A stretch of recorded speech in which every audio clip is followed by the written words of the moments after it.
off with the government giving their presentation first, and I'd like to welcome Mr. Curry and I guess Jamie McDonald and Matthew Crosman. Is there anyone else? And we hope that you will all give them your undivided attention.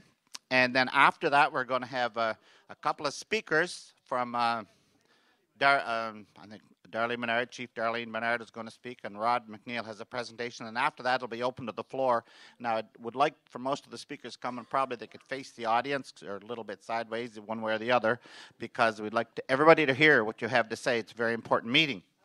So we'll start off with Mr. Curry. If you'd like to, Minister Curry, start it off. Go right ahead. Thank you very much.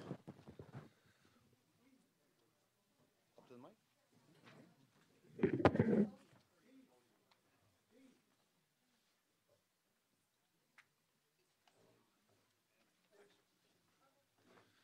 Well, thank you very much, Lyndon, and certainly I want to take a moment, first of all, to acknowledge all the residents of the Tyne Valley area, and obviously Lennox Island as well. We certainly have a number of elected officials in the room, a number of ministers. I won't go through individual names. Certainly want to acknowledge board members from Health PEI as well. First of all, as I said, it's certainly an opportunity to be here tonight. Obviously, healthcare is a very emotional issue. It's a personal issue. Obviously, as the minister, I've committed to going into communities over the next number of weeks to present, obviously, some of the realities and some of the challenges that the province is facing, not only in this community, whether it be in Charlottetown or Tignish or Souris or Montague. So some of the pressures that are facing government in respect to the evolution of healthcare and the changes in healthcare services and how it's evolved over the last 10, 15, 20, 30 years. Certainly as the minister, my responsibility obviously is the overarching healthcare system in the province of Prince Edward Island. And today in the province of Prince Edward Island, we've got a healthcare budget of approximately $570 million.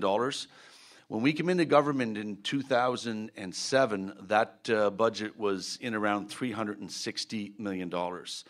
So we've seen a growth in that budget approximately in around 200,000, and a lot of that growth is based on salaries and people, healthcare providers that work in our system, which probably takes up about 70% of overall budget spending. With that being said, we've got some real pressures in our province, and the two main pressures that the province is experiencing is, one, we've got a population that is getting a little older, and the second is that we've got a trend where we're seeing high volumes of chronic disease, and that was validated in Dr. Heather Morrison's report that was presented to myself as minister over a year ago. So the issue facing us as a province is how do we continue to sustain and protect healthcare services all across Prince Edward Island in communities, and how do we protect our high-end acute services, particularly our emergency services and our acute care beds for our most sick islanders here in Prince Edward Island. And that's a challenge. Today in our system, we're experiencing long wait times in some of our larger facilities. We're experiencing long delays for elective surgeries, even with more money and more investment and more healthcare providers, more physicians than we ever had. The pressures on the system are very real, and I deal with that and I manage that every day in the system. So from a ministerial perspective, my focus is trying to look at the province, to look at ways that we can be the best that we can be, provide the best access for the best care that we can provide. Whether you require a service locally here in your community, or whether you need access to good emergency room services at the PCH or the QEH, or whether you need an acute care bed, whether you're waiting or family members waiting for a surgery in Summerside or Charlottetown, that you get access to that bed in timely fashion. When healthcare was introduced in this country back in the late 50s, publicly funded healthcare, the agreement of the day was based on 50-cent dollars. Today, and that's not any criticism of any government, but governments have come and gone federally, and the relationship on healthcare in provinces has evolved as well. So currently today, the relationship that we have with the funding is based on probably 20 cents on every dollar, which is probably about $120 to $125 million of the total $570 million budget. So as government, our focus is to continue to try to provide services by the appropriate provider in the appropriate situation at the appropriate time. I basically have been the health minister now since 2007 for 3 years. I was out and then education and then pulled back into the portfolio, and it is a very, very difficult portfolio. But I do recognize and I value the healthcare providers that come to work every day, and they're dedicated and they're committed, no different than the ones that are working in this community here that possibly are in this room. So basically, one of the pressures is obviously we know that cost, but how do we continue to meet the needs in communities? We've developed 5 primary healthcare networks to try and manage the chronic disease across the province, to try to keep people out of emergency rooms that don't need to be there, trying to look at ways that we can improve access to family physicians, trying to improve ways that we can address cancellations and delays, long waits for hips and knees in the province, worst in the country. Obviously, better access to long-term care for those who need it and who need the right services. So the direction that we're moving in is really trying to use our communities as assets, but also protecting those services that all of you or family members may need, whether it's here in this community or whether it's in Summerside at the PCH or at the QEH in Charlottetown. We also have a $51 million, which is our second largest hospital behind the QEH, is our Edda province budget. We currently provide services last year for over 25,000 Islanders that left the province for health care. In around about $48 to $50 million was the expenditure. And that expenditure continues to grow because we have a population is aging, and with that is the chronic disease we're trying to manage. So what I'm asking tonight, we're here to address your questions and your concerns, obviously to give you some information to think about as we go through the presentation. So I'll look forward to hearing from you, and I think that's enough of my time. This is about information getting out and an opportunity for the community to ask questions that we heard. Thank you very much. That's yours. Yeah, you just got it here. Thank you, Minister Curry. Now, Jamie McDonald, Executive Director of the Provincial Clinical Services. I believe that's right, is it, Jamie? And she's going to have a few words for us.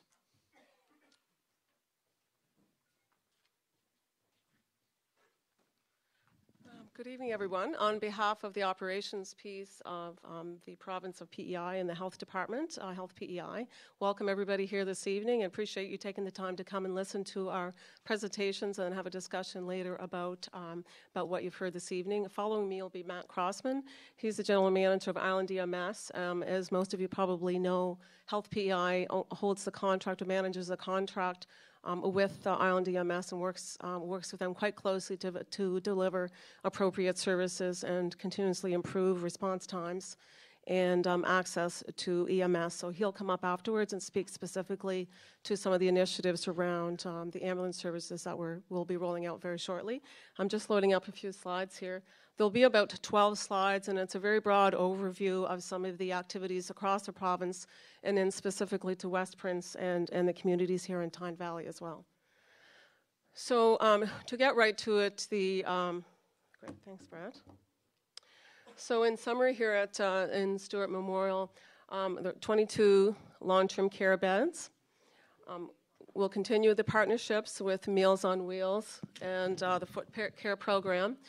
The X-ray services will continue to be available at a community hospital in O'Leary, Western Hospital, and Prince County Hospital as well. The rapid response units, and we'll talk about those when Matt comes up, those are one of the vehicles that we're putting in place to support the area. So he'll talk about those in a little bit more detail in a few minutes. And then the access to primary care will continue. And if you look at the slide there, I don't want to read word for word, but the blood collection that now occurs at the Tyne Valley Hospital will transfer to the health center. And then we're looking also and continue to look at other avenues of delivery for other services that could be available at the center as well. And then we'll go into a little bit of detail about the 811 telehealth program also.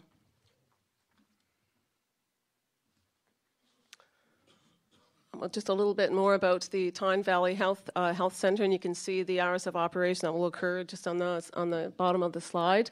So this will still be available medical appointments. We talked about the phlebotomy and blood collecting that will move from the hospital to the clinic. Blood pressure, blood sugar checks, sutures, staple removals, all of those activities that you probably have come and you will continue to expect from the clinic itself.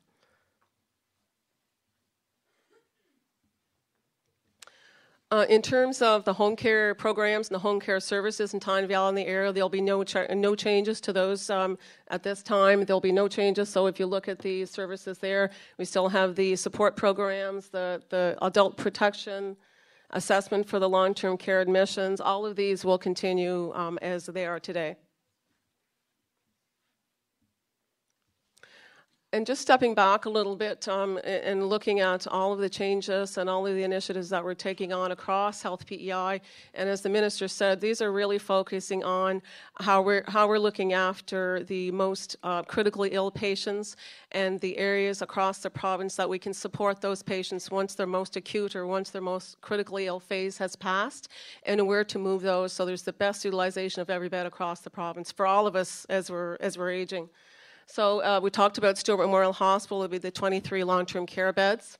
Community Hospital O'Leary and Souris Hospital will provide extended care for patients. So, for example, if I was a patient at a more acute facility such as QEH or Prince County or Montague, and I was finished of my most acute phase, so my sickest phase, then I would go to Souris Hospital or O'Leary Hospital closer to home, if that's where I'm from, and then continue my restorative services or my convalescent care or what care I would need closer to home. Western Hospital and Kings County Hospital in Montague will continue as acute care facilities, and then Queen Elizabeth Hospital in Prince County will continue on as more specialized acute care facilities. Just in terms of today, where do the patients go when they're admitted? And if you look at this slide, there's about 85 or 90% of the patients, of the residents in West Prince, when they're admitted, they are admitted to the three large areas, so Prince County, Western, you can see in the orange color, and then Queen Elizabeth Hospital. So you're looking at, if my math is right, over 85% of the residents in West Prince are admitted to those areas now. And as the minister spoke about, in terms of the acute care bed utilization, and really what we're trying to do is maximize every single bed and use it to its full capability. And when you look at slides such as those, and we showed the larger bar in blue those are the patients that are occupied, those are the beds, that are occupied by acute care patients. And then the bars in the red, the lower bars, are the patients that are occupied by alternate level of care. So that is if I was a patient and my physician indicated that I was ready for a different type of care, that's what the red bars are, the ALC patients.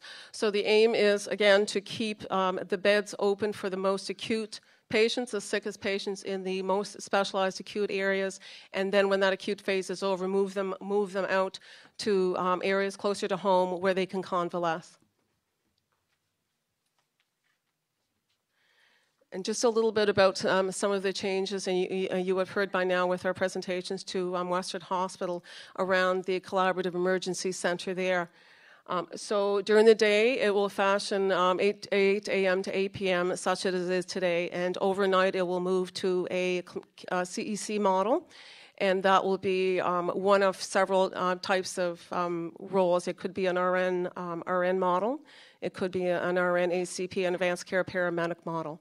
And we're still working through those processes. Those physicians are always in contact with a physician, so they always have the medical, we call it medical online control. So they would be in working collaboration with a virtual physician on the phone and taking advice and guidance from for that physician via the online medical control. 811, the telehealth program, is a new initiative, and It is a number. I've lived in Ontario for years, and I used that frequently. So it is it's a number that you can call. You can get confidential advice from it's generally an RN on the other end of the line. It could be other models use other healthcare practitioners, but it is advice and support you can get on a wide variety of questions that you may have.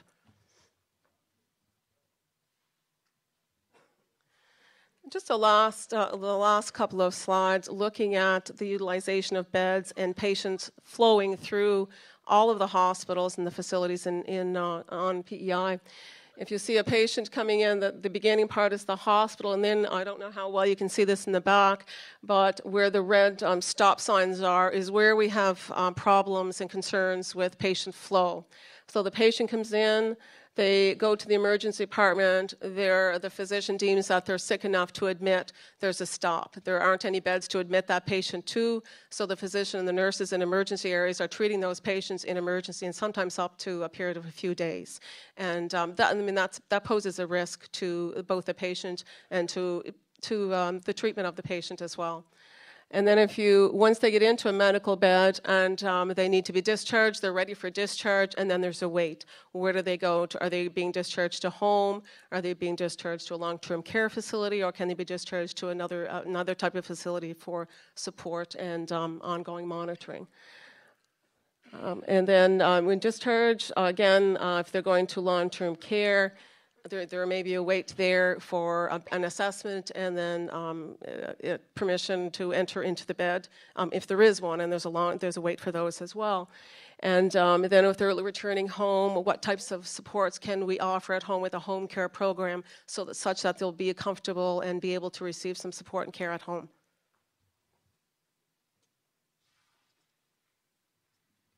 So with the initiatives that have been rolled out and will continue to roll out, the ideal situation when you look at the patient flow through the acute care. So I, as a very ill patient, will come in, be assessed. I'm acute. I stay, or I be moved to an acute care location such as Prince County, Queen Elizabeth, or the other two facilities.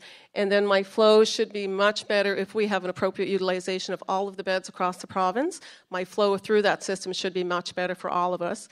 We're dealt with within our acute episode. We're dealt in the facility that we need to be in, that have the facilities and the resources that can support what we need to be dealt with.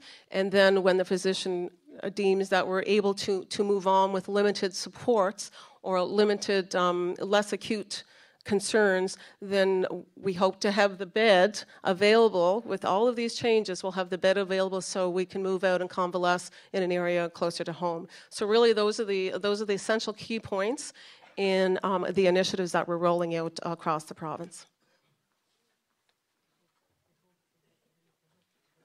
I'm going to invite Matt Crossman up now. He's the general manager with Island EMS, and he'll go through a few slides around the specifics of the paramedics and our relationship with Island EMS and the initiatives that we're put forward again to support a more improved coverage across the province. Thank you.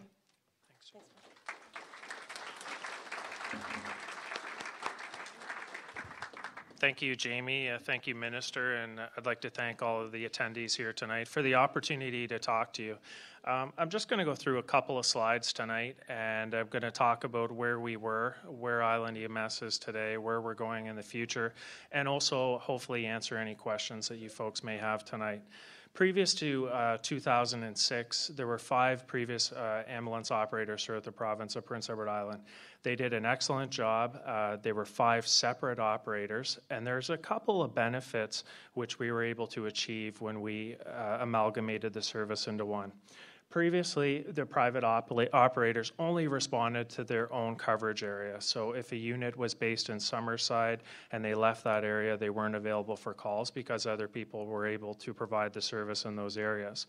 There wasn't a centralized medical dispatch, so there were various ways that ambulances were dispatched. There were different levels of equipment, paramedic training, and equipment and vehicles that were deployed throughout the province. There wasn't a standard approach. So if you lived in one community, you could possibly be getting a little bit of different care, a little bit of different treatment or options than another community. And lastly, there wasn't really an incentive to kind of work together for all of across the island what's best for the island. So in 2006, Island EMS was awarded a long-term service contract to provide ground ambulance service throughout Prince Edward Island. There's a lot of benefits to the way that we're able to deliver our care throughout Prince Edward Island. We now have various levels of paramedics ranging from primary care to intermediate care to advanced care. All of our units are staffed with ALS paramedics. We're able to administer advanced level of drugs, and I'll talk to a little bit about the different changing and scope levels. We also have some booths set up in the corner if you guys have some questions, which has some great handouts which actually talk about the skills of what paramedics can deliver. Paramedicine's really changed over the last couple of decades. The amount of care that we're able to deliver, the amount of care that we can deliver right at your dooryard, and some of the stuff that we can do has really changed over the last couple of decades, and it's really for the benefit of the patient. We have approximately 140 paramedics right now on Island EMS. We have 19 units. One includes a multi-patient unit, another includes a supervisor unit, and we have a variation of Type 2 Mercedes ambulances and Type 3 Cube style.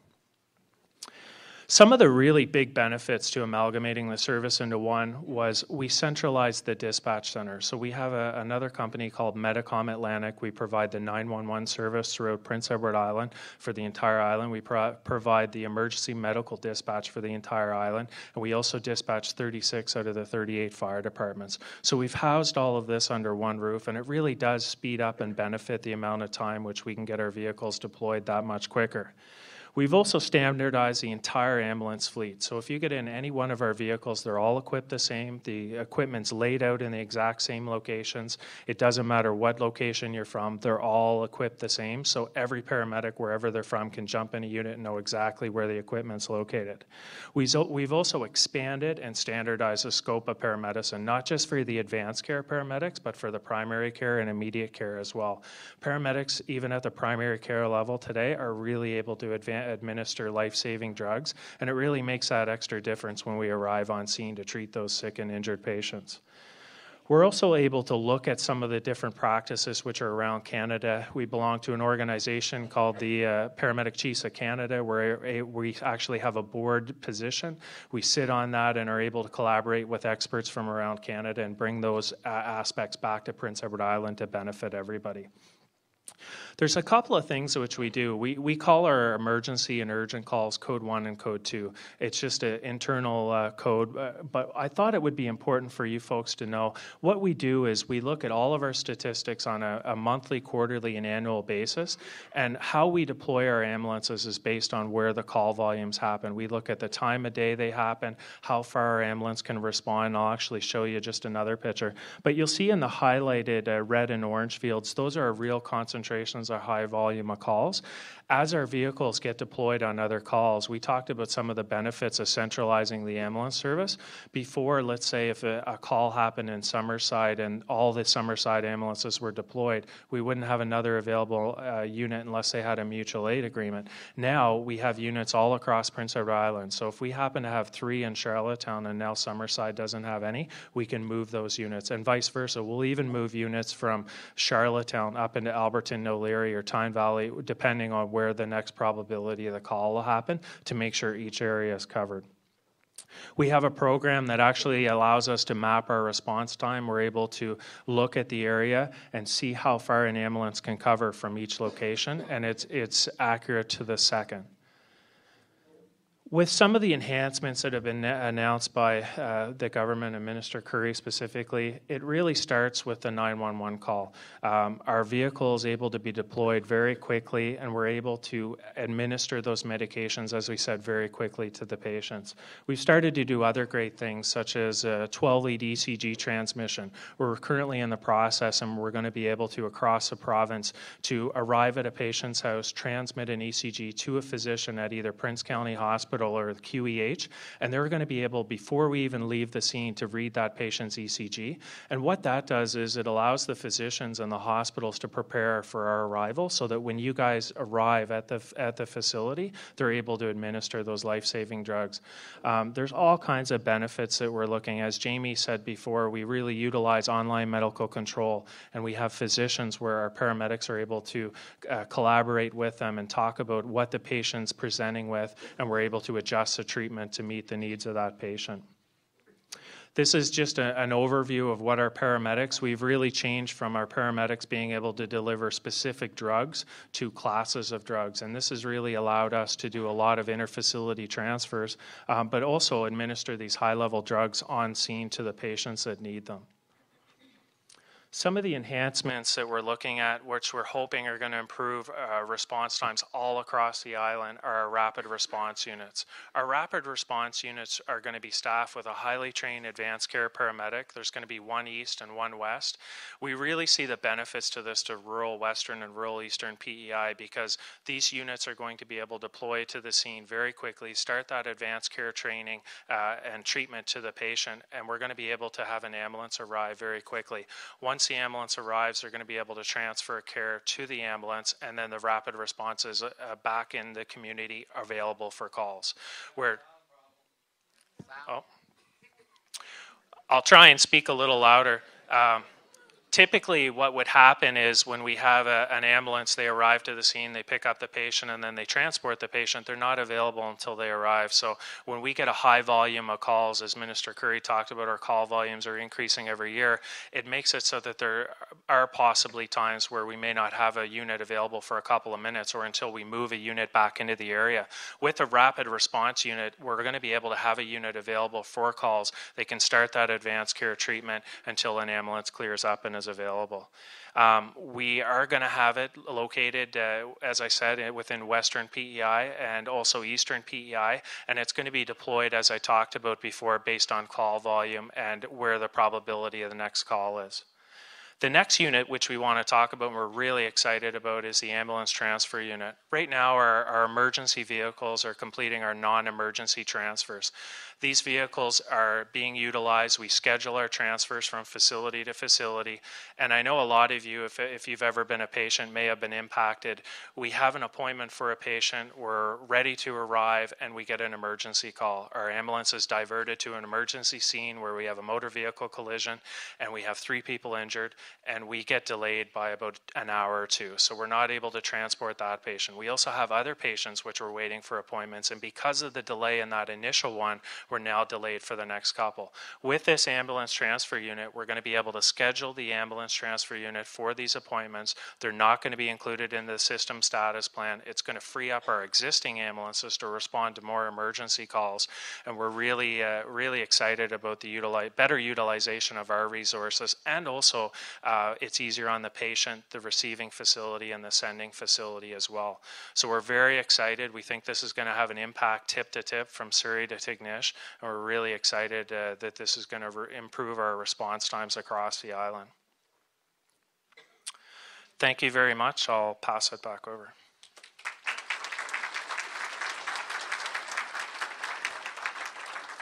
Thank you very much, Jamie and Matthew. Thanks for your information. I'm sure there probably will be questions later on. We'd like to do some of our presentations at this time. We'd like to call on Darlene Bernard, Chief Bernard from Lennox Island. She's some very important talk to give us. Love Thelma. Okay. Good evening, elders, youth, Dr. Medigani, Minister Curry, ladies and gentlemen.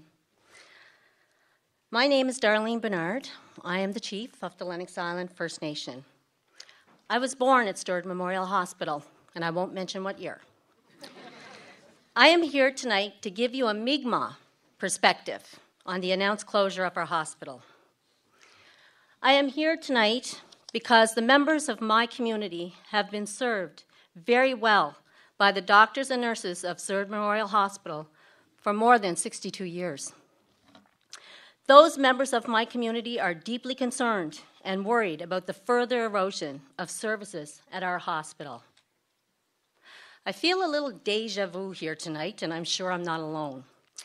Every few years, governments of different political stripes have come to this community to tell us that we can no longer maintain the services at our hospital. And every few years, the communities rally together and stand up for what we, the people, know to be in our best interest. If you read your history, those governments that mess with our hospital pay a heavy price. We usually send them packing.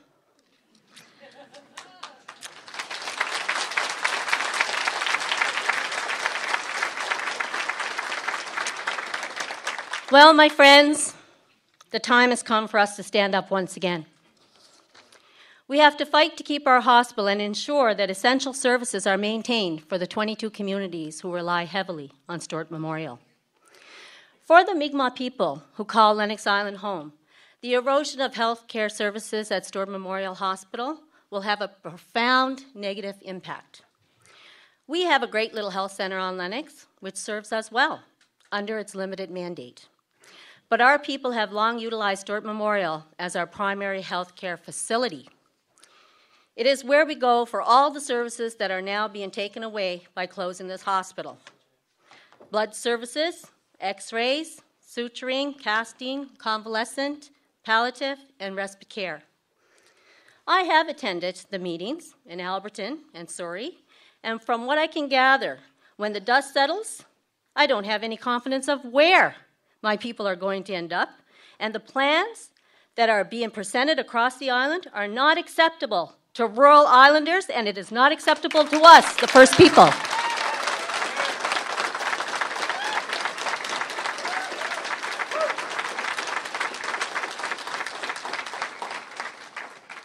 As you know, the Federal Reserve System was not created by the Mi'kmaq.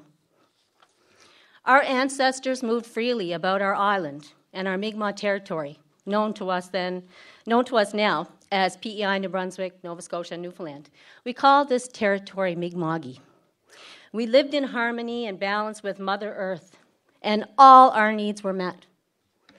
When the settlers arrived, we welcomed your ancestors with open arms, showed them how to survive the harsh cold winters, and we even married a few of them, all the good-looking ones. We signed peace and friendship treaties with the Crown, vowing to share the bounty of our resources with our new friends. We were not conquered, nor did we surrender our lands and our natural resources. Since the Mi'kmaq at that time had no use for money, and we were a trusting people, and for the most part we still are, our new friends would become the stewards of our share of the development of our resources. And I'm getting to a point. In essence, the white government would set up a trust, and all our needs would be taken care of from this trust. That's what the treaty was all about. Since we never signed away our rights to the bounty of our natural resources, we fully expect the trust to take care of our needs, especially with regards to the essentials of health care, now and into the future. Our treaties state, as long as the sun shines upon the earth, as long as the waters flow, as long as the grass grows green, our treaties will endure, and peace will prevail. These are the words of our ancestors, yours and mine. So there is no end to our treaties, and we're not going anywhere. Over time, the Mi'kmaq were forced into small parcels of land, and we were restricted from fishing and hunting. Our whole way of life changed. We could no longer travel freely around our lands, and we could no longer hunt and fish to feed our families. Our people began to suffer in every way because we were being marginalized and forced into colonization. The government's actions have had a very profound negative impact on the Mi'kmaq people. This is no different. Everyone in this room can attest to the hardships, the poverty, and the effects that government systems, such as the residential schools and the enfranchisement of our women, have had on First Nations people across the country and here on Prince Edward Island. And yes, I know everyone has an opinion. But what I will say here tonight is this. The fact of the matter is that the government has a fiduciary responsibility to the health and well-being of Aboriginal people in this country. The Lennox Island First Nation has struggled to survive, and by all accounts, we're doing well. We have adapted to life on a reserve. We are fighting to take our place in industry and business, and we have every intention to continue to contribute to the economy of this great province. We commissioned an independent study that shows that with just the mere existence of 2 First Nations on Prince Edward Island, we contribute more than $70 million to the provincial economy every year. I am confident that with the development of our businesses, that number will grow exponentially into the future. So we take great pride in the community we are continuously building. But we are very cognizant of the fact that in order for us to thrive and have all the programming and services that we need, that all islanders deserve, we need to look to surrounding communities to enhance and complement what we have on reserve. Living on the reserve is the only life many community members know, and Lennox is the largest reserve on Prince Edward Island. So to expect band members to move to urban centres to access health care will do nothing but put more Aboriginal people out on the street. In times of illness and great distress, the Mi'kmaq need to be close to our families. The Mi'kmaq need to be involved in their culture and traditions at every stage of their lives. The Mi'kmaq need the support of our community hospital.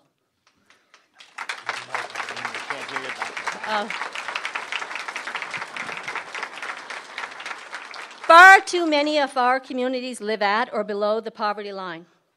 We cannot afford to travel distances to get essential health care, and the ability of family members to provide support is greatly diminished. I would go so far as to say, out of reach, because they will simply not be in a position to travel all over PEI looking for their loved ones. And as of right now, we have no idea where they're going to end up. We really don't.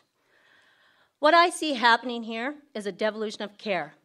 We seem to be going backwards. I remember we talked about it all the time. It seems that we were going from a model of care that is centered on individuals' best interest. That's what we were doing before. It was all centered on the individual. Now it seems that we're being pushed into a model of care that supports government's agenda of centralization.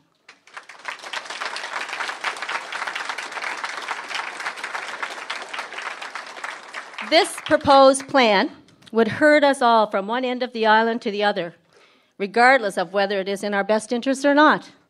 Well, unless you live in Charlottetown. I understood from the lady, from the Queen E, who spoke at the Souris meeting the other night, that the Charlottetowners don't really like to go out to Souris, so they don't have to. They get to stay in Queen E, close to their homes and families, while the rest of us are subjected to traveling 3 hours back and forth. You know, that's more than going to Halifax. You may as well go to Halifax. And I ask you, where is the better access in that? Without this hospital, the Mi'kmaq people of Lennox Island, as well as all people who are served by this facility, will be put at a serious disadvantage. And I would go so far as to say that too many needing care will not afford to get to it. Many people have made and will make valid points regarding rural hospitals. I would like to put these 3 forward. Before any change can take place, the government of PEI must undertake a detailed needs assessment for the 22 communities served by Stewart Memorial Hospital, and no, sending out a survey doesn't cut it.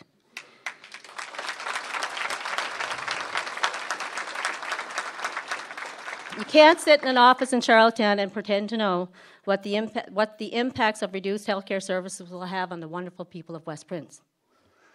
Last summer, the government of Prince Edward Island, under the signature of Premier Robert Gist, signed a consultation agreement. That agreement stated that the government of Prince Edward Island would consult with the PEI Mi'kmaq on matters that impact us. This is a very serious issue that impacts the Mi'kmaq directly, and we have not been consulted.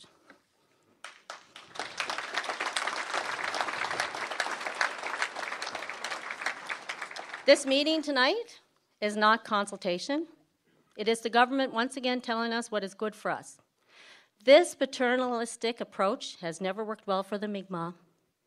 I don't know how it's going to work well for us here tonight. Tonight, this minister is here to explain the changes that are coming, not to seek input.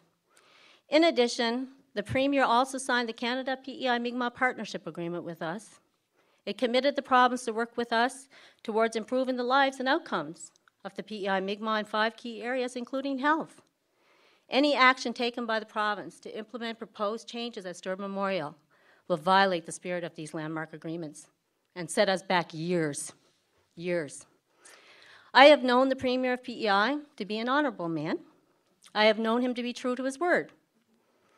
On June 4th, 2012, the Premier of Prince Edward Island, the Honourable Robert Gist, told us, Dr. Manigani, a few of the friends of Stewart Memorial Hospital and me, that as long as he was Premier, Stewart Memorial Hospital would not close.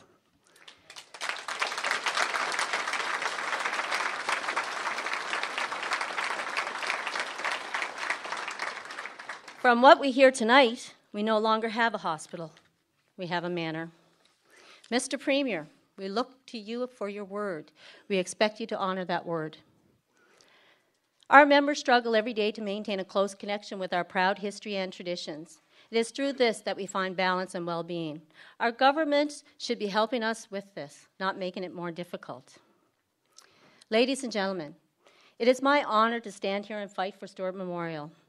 This hospital has been so much more than a healthcare facility for the people of Lennox Island. It has bridged the gap between our cultures and brought us closer as neighbours and friends. I would even go so far as to say the great people served by the Stewart Memorial Hospital are family. A family that is unique in its needs for care, but steadfast in our values of respect and tolerance for each other's diversity. This institution has played a defining role in the lives of many in this room tonight, as well as countless others who are no longer here with us, but who have taken their last breath in the rooms of the Stewart Memorial Hospital, surrounded by their families and friends, in an environment that respects the sacred traditions of the Mi'kmaq people at this time of great sadness and loss. This facility is home to many Mi'kmaq who can no longer be cared for in the community. Minister Curry said at the meeting in Alberton that his belief is that we need to keep people in their homes longer. I wholeheartedly agree with that statement. However, I don't think the minister has a clear picture of the reality of the situation we as leaders are faced with today. For the last 10 years, I have struggled with this ideal. But the reality is that our elders and yours are suffering more and more from complicated medical issues, and they need nursing care. We can't provide this level of care in our homes. So we do need long-term care beds. No one's disputing that. But we also need the palliative, the respite, and the convalescence. And yes, we need acute care beds in this area. We need a hospital.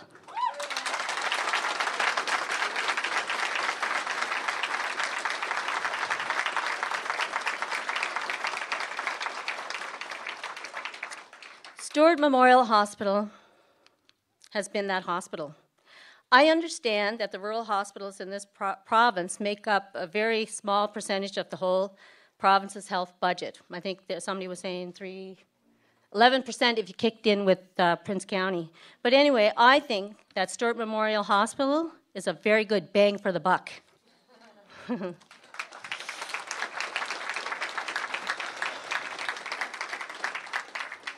In closing, the government has an agenda. This agenda is not in the best interests of rural islanders.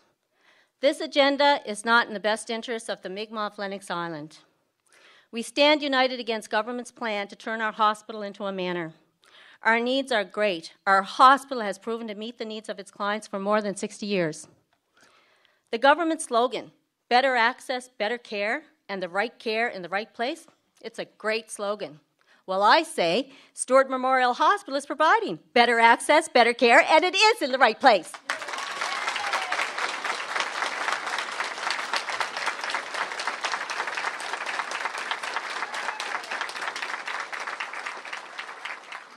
This facility has looked after so many of our people for many different ailments and has been there to support us at the most traumatic of times. We have been treated with dignity, respect, and love by the staff who work there. This hospital is worth fighting for. I am proud to stand with you, my family and my friends, and fight for what is in the best interests of all residents served by Stewart Memorial Hospital. Thank you, and may God keep you all safe.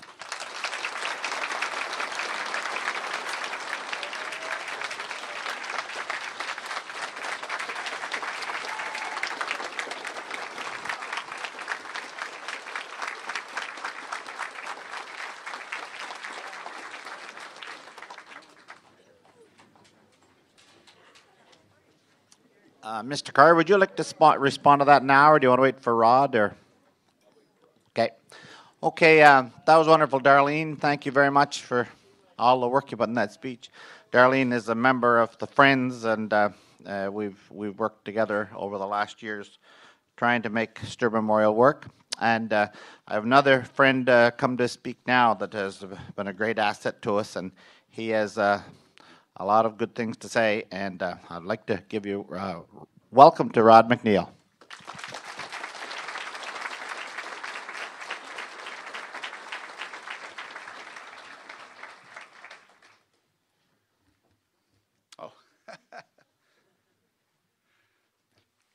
Let's check the mic here. My voice is usually pretty loud, so how's that? Can you hear me? All right. Well, good evening. Nice to see such a big crowd here this evening. Unfortunately, I wish we were gathered for a different reason. First of all, I'd like to welcome Minister Doug Curry and his staff, as well as all the members here in the front row of Health PEI's board. I would also like to make a request that if necessary, that the time allocated for tonight's meeting be increased if necessary. We must make sure that all questions and comments are heard. Last week in Souris, the minister who was there, and some of the people are in the room, he graciously accepted that. And I must say that the minister has always been accessible to us, and I appreciate that. He also mentioned to me the last time that we had a conversation that he looked forward with my conversations and my frankness. I hope he feels the same tonight.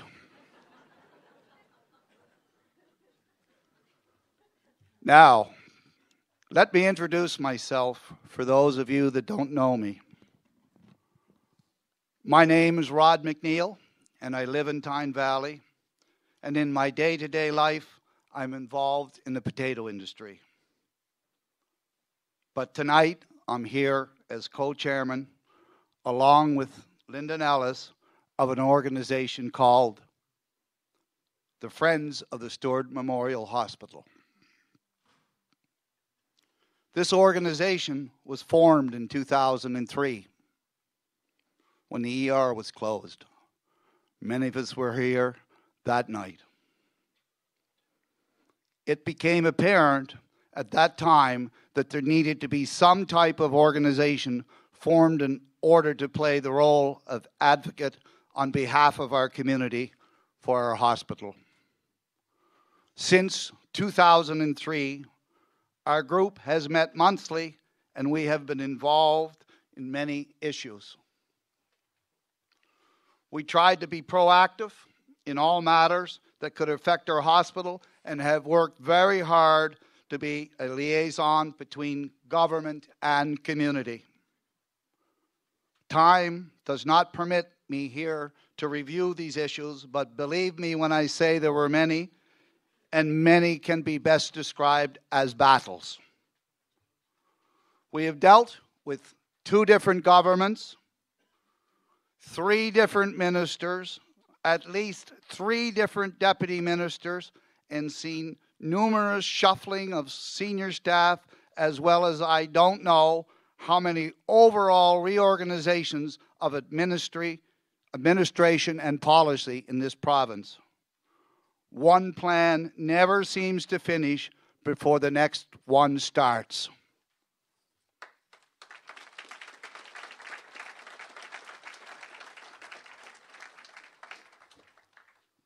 On a personal note, I would like to publicly state that I have been involved in many organizations in my life, but I have never worked with a more devoted group and committed as the Friends.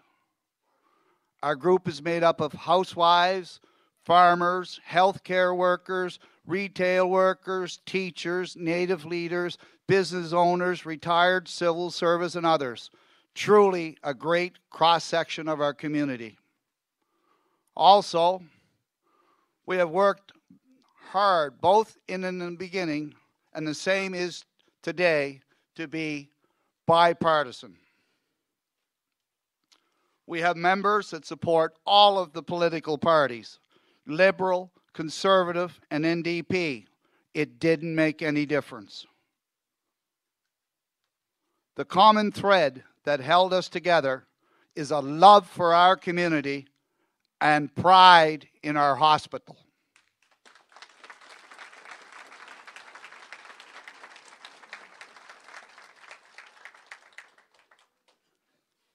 The Friends have recently joined the newly created island-wide Hospital Access Group. There are members from communities surrounding hospitals in Souris, Montague, Alberton, O'Leary, Tyne Valley, and Summerside. Yes, even Summerside is concerned about the loss of services to their hospital and centralization to the Queen Elizabeth Hospital.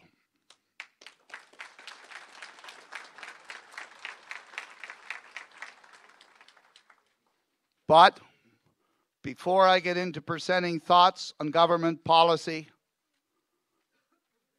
I feel obligated to read a quote that was in last week's Guardian by the minister. I think if you're going to take a position on public policy, I think that it's important that you clarify your involvement in any type of political party on Prince Edward Island.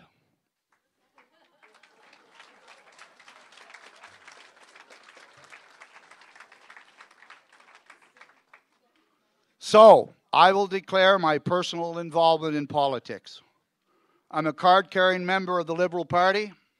I was campaign manager for now retired MP Joe Maguire, who's in the audience here, for his first 3 elections. I am member at large of the executive here in our district, and I was a major organizer for Prince County for the 2 largest Liberal leadership conventions ever held in this province in 1996 and 2003. So please, do not dismiss this island-wide group as disgruntled members of opposition parties trying to make political hay.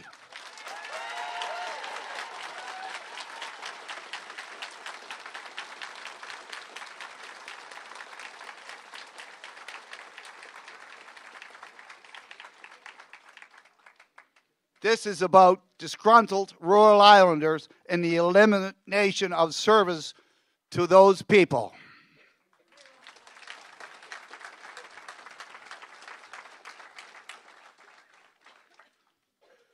Now, I would like to reach out to other islanders that believe that the 5 rural hospitals are somehow a huge burden and a great cost to our healthcare system in the province.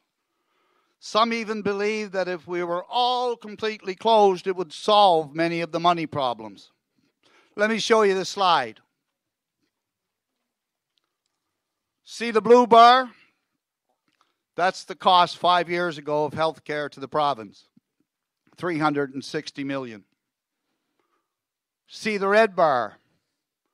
That's the cost of health care in the new budget, $570 million. That's a cost increase of 10% per year compounded. These are Health PEI's own numbers. Now, see the yellow bar?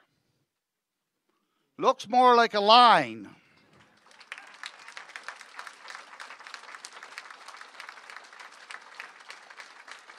Or a small sliver at best. That's the cost of the 5 community hospitals on PEI, $22 million.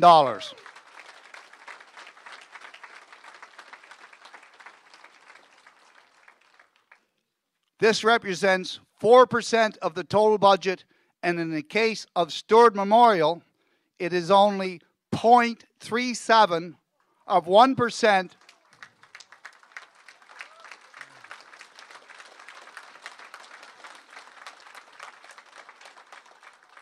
Or slightly more than 1/2 of 1%.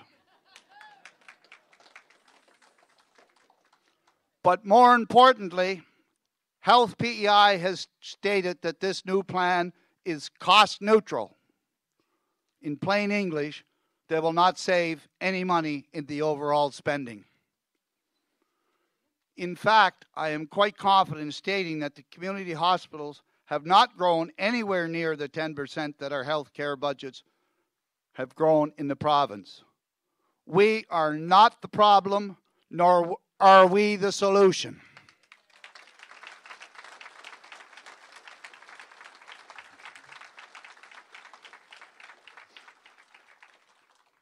I was disappointed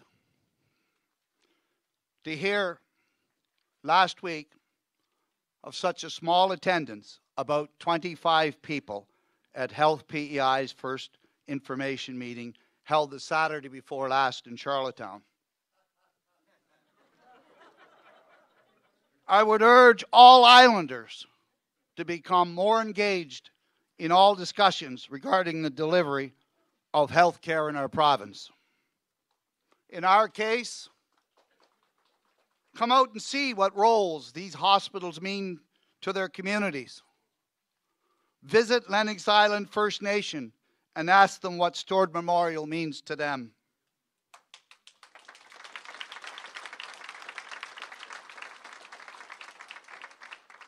Visit our seniors who have clustered around all of these rural hospitals to be near health care and remain in their home communities.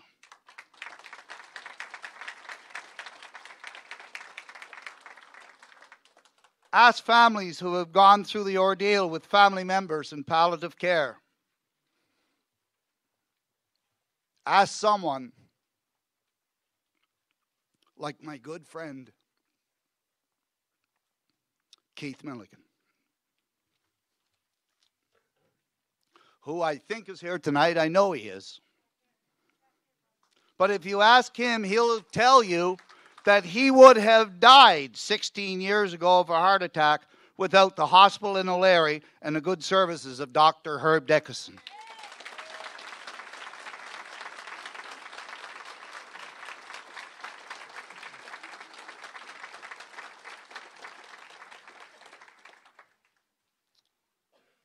Believe me, I was there that day.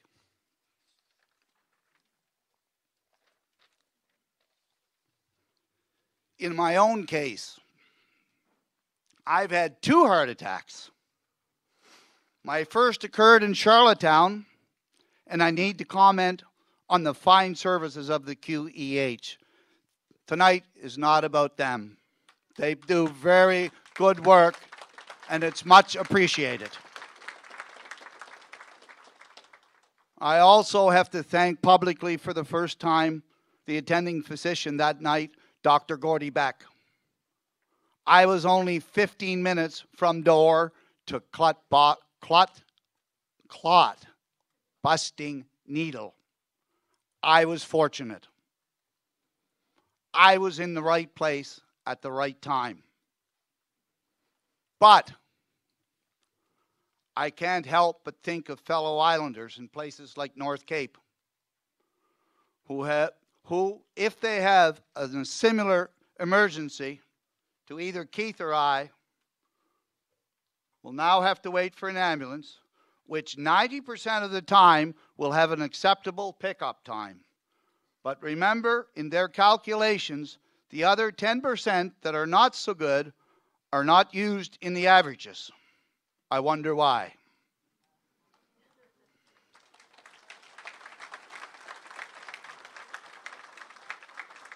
After pickup, they will drive by 12 doctors and 3 closed ERs before reaching Summerside.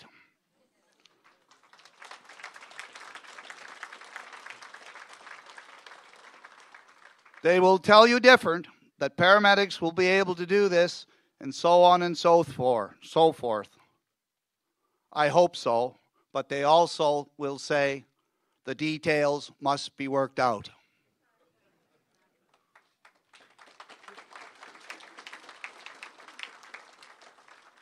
Something is wrong.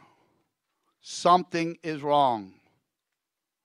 In the case of O'Leary, over the last number of years, there's been huge expansions of bricks and mortars. Truly beautiful buildings. But ask the people, are they as served as they were possibly 10 years ago? And now they're not to have acute care beds. In fact, I know of a resident who was told by a member of the medical profession that even the clinic there was to close next month. Not for a day, not for a week, but permanently. Some will say that I'm fear-mongering, but if you ask the officials about that, they will be short on details and will respond, we need to work out the details.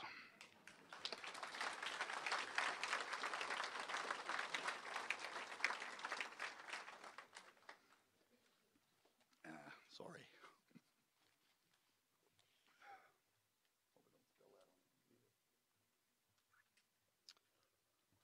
But let's talk about Stewart Memorial and the government's recent announcement about the sweeping new changes for our rural hospital under the slogan, better access, better care. This decision was made in spite of a commitment that the minister made on April 25th, 2012. Quote, before making any more changes, I will be traveling to Ireland tip to tip to talk to Islanders about their health care system, said the minister, April 25th, 2012, 1 year ago. Now, without consultation, our hospital is being closed. The H will be removed from the building, and all services related to a hospital will be closed as well. Make no mistake about that. Yes, we will have a manor, and only a manor in that building, and that if it holds up to an engineering study.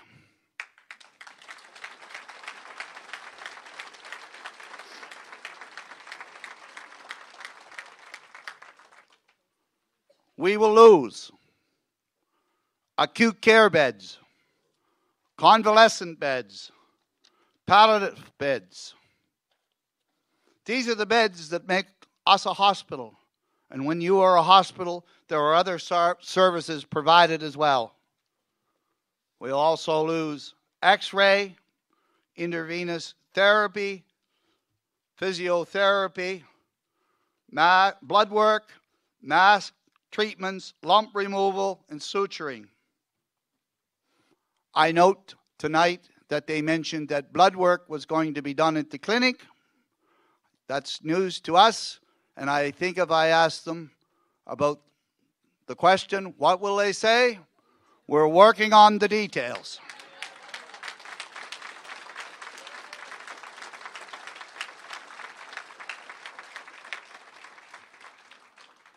But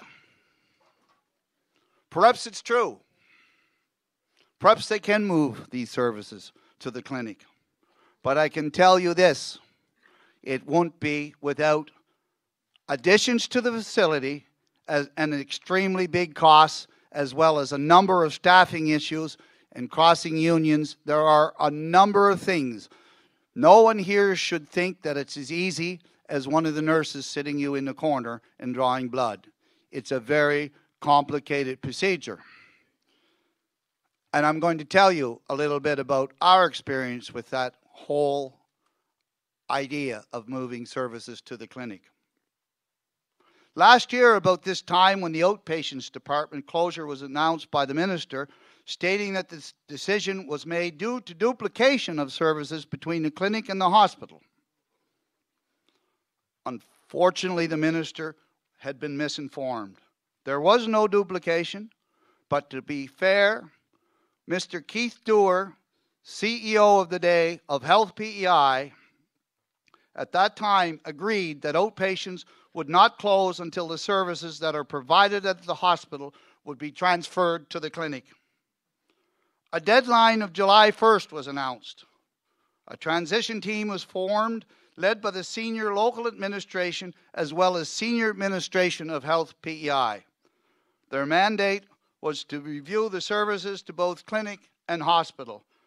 This transition team had members from the team, from the Friends, Ladies Auxiliary, and the Hospital Foundation as observers. After several meetings with little accomplished, the July 1st deadline came and passed. The meeting faded, members changed, and the committee became virtually non-active. Finally, in February of this year, the department decided that all was done that could be done, and the department announced that the closure of outpatients effective March 1st of this past year.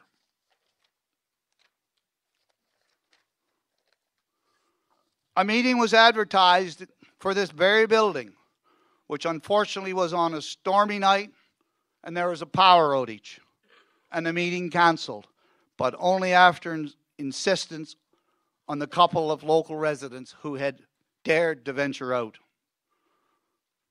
This was a PR nightmare for PEI Health and led to the following cartoon in the journal.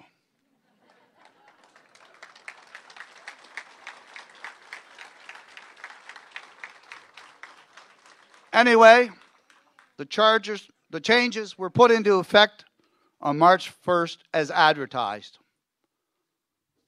Here's a handout for everyone with the results of that committee that was in existence, remember, from May through January of last year. I think most of you have received that. Please note the date. Now, less than 3 weeks later, they announced that this plan was no more. That the hospital was to be turned into a long-term care facility. Notice, they don't use the word manor. What does this whole exercise show? Were the senior officials from Health PEI that were in that failed meeting misleading us? I hope not. Or there is a complete disconnect between Health PEI and the Department of Health? I also hope not. A third possibility is that these new sweeping changes were a quick, rash decision made between March 1st and its announcement 3 weeks later. Now, let me attempt to tell you about the plan which they're trying to accomplish, and let's take a look at the logic. The basic idea is as follows. Our two major hospitals in Charlottetown and Summerside are plugged with patients who have been admitted as acute care patients, but have turned into either extended care patients or are destined for a manor. These people need to be moved so other true acute care patients, sicker patients, can be treated. The logic is sound up to this point. Now, the number of beds that the Department of Health states it seems to be plugged in these hospitals varies according to which day you ask or which information meeting you attend. I've heard the following numbers: 120, 70 beds, and to a low of 37. Whatever the true number, we don't question it is a serious problem in our province. But here's the thing. How do you fit any of these numbers that are plugged, be it 37, be it 70, or whatever, into the 20 to 30 beds that they are converting in Souris, Ellerslie, and Tyne Valley? In fact, recently in both Souris and Ellerslie, some are now trying to say that these beds will be alternate between extended care and their present use. So what will be the true number that they pick up? It doesn't even look like they'll solve the problem of plugged beds for even one day. Can you see a logic there? I can't.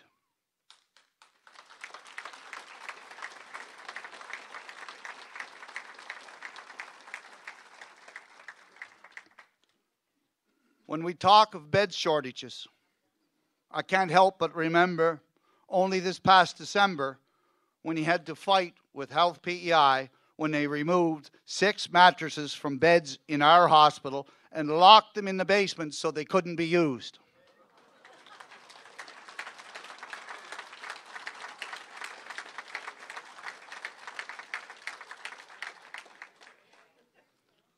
We also had to convince them that we were a 23-bed facility, not 20 beds, as they said, even though it was listed on Health PEI's website at that time. Finally, they reinstated the beds. Does this sound like good management? Does this sound like good bed management for the province? Did you know when Prince County Hospital was replaced, the old one had 160 beds. The new one has 110. Did you know an entire wing of the QEH has been closed and converted into offices over the years? A loss of 40 beds. Some of these old decisions, and these are not the decisions of this minister, and I'm not even sure of which political stripe. It really does not make any difference. But the point is, these decisions are now coming back to haunt us. And now we're faced with cannibalizing the system from within. And it starts with the rural hospitals, and it's all in the name of centralization.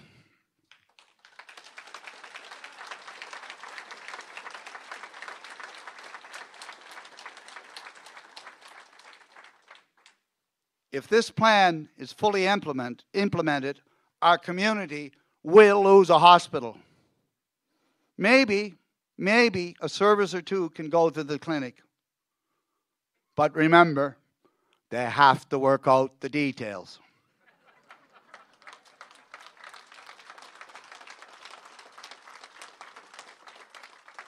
But in the end, our community will have lost something that we've had for 62 years. And I would suggest in a couple of years, when health care costs are still a problem, the rest of the hospitals that are left will be revisited with another plan, possibly designed with a logo similar to better access, better care.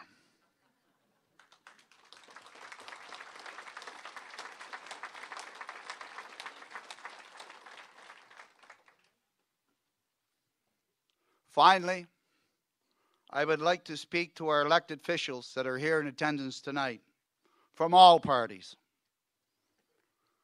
Please take back to your respective caucuses the following message.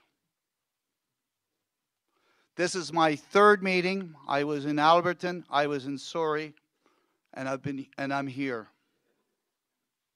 And there is a consensus in every room.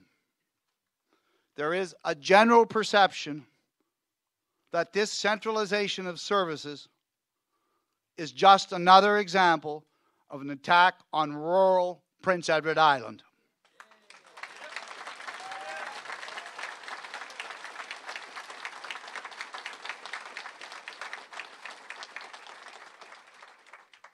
Especially west of Summerside and east of Charlottetown.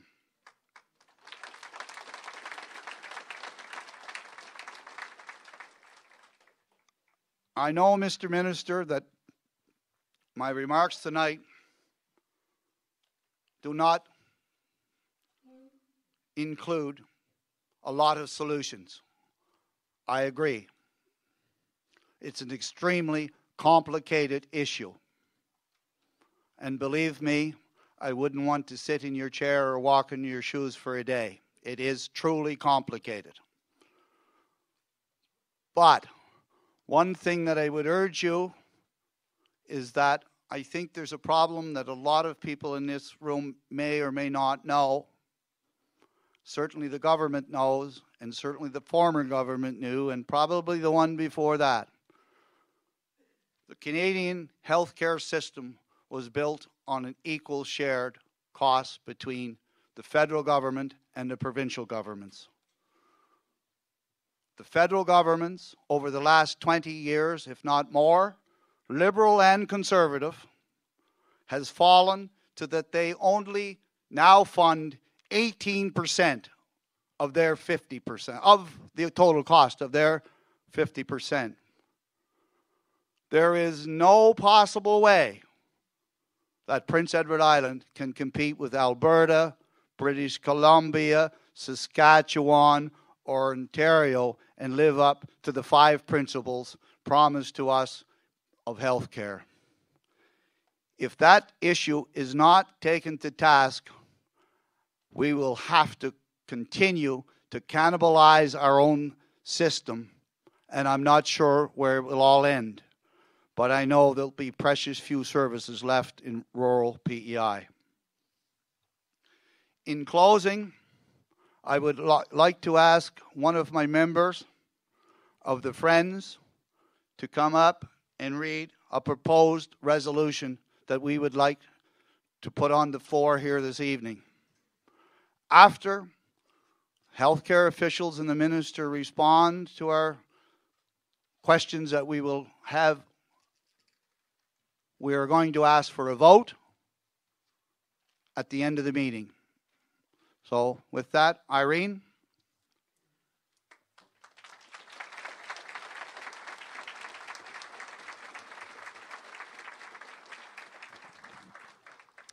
This resolution is dated April the 15th, 2013.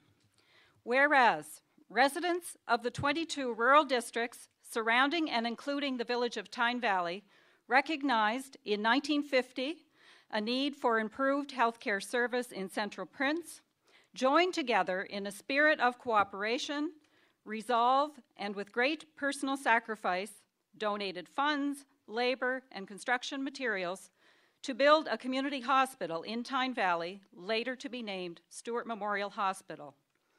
And whereas residents have always generously supported Stewart Memorial Hospital as volunteers with in-kind contributions or financial dollars, either directly or through support groups such as the Friends of Stewart Memorial Hospital, the Stewart Memorial Hospital Auxiliary, and the Stewart Memorial Hospital Foundation. And whereas Stewart Memorial Hospital provides a valued healthcare service to residents within and outside the area, including acute care, palliative care, convalescent care, respite care, ambulatory services, and long-term care. And whereas residents are deeply concerned about the changes announced on March the 19th, 2013 by Health PEI for Stewart Memorial Hospital without either financial justification or community consultation. Therefore, be it resolved that the residents of the 22 rural districts surrounding and including the village of Tyne Valley demand that healthcare services presently offered at Stewart Memorial Hospital remain as is until a comprehensive needs assessment of healthcare services for the area is conducted, including the need for subacute, ambulatory, community, and long-term care, and be it further resolved that the needs assessment be guided by an advisory team comprised of Health PEI officials and representation from the Friends of Stewart Memorial Hospital, Lennox Island First Nation, Stewart Memorial Hospital Auxiliary, and Stewart Memorial Hospital Foundation. Moved by myself, Roderick McNeil.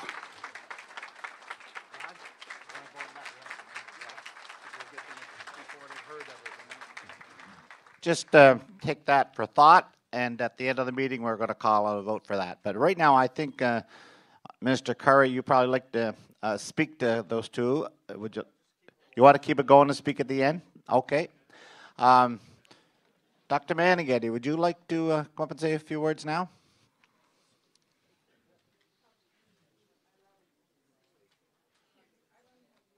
That's okay.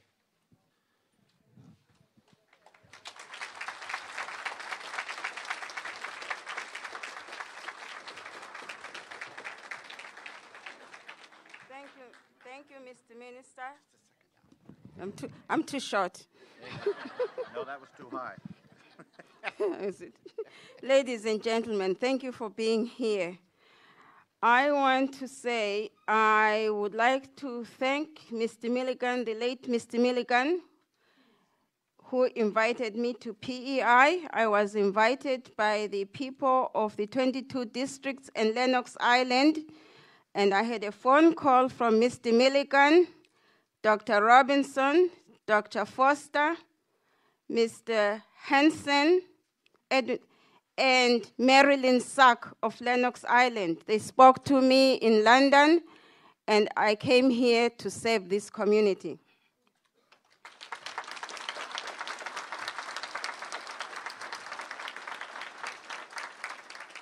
Without conditions. The hospital was closed then, we reopened it, and it's been functioning since then.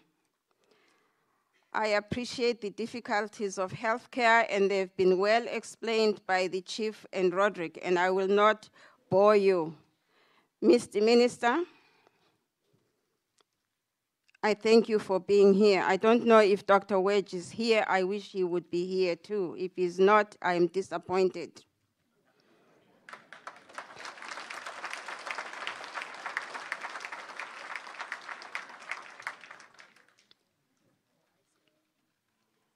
You need to be informed. I heard Mr. Curry say that going between Tyne Valley and Summerside is 15 minutes. Between Summerside, between O'Leary and Tyne Valley, 15 minutes. And between O'Leary and Alberton, 15 minutes. Everything was 15 minutes.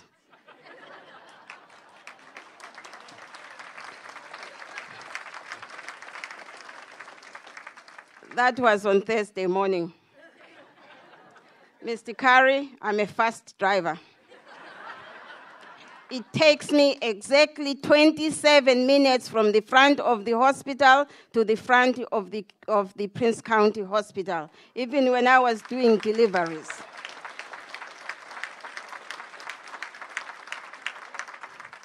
For the Lennox Island people, it's 45 minutes. So if they have to go for services in Prince County, even minimum services, return trip is 90 minutes. It's equivalent to going to Charlottetown. That is a lot of asking.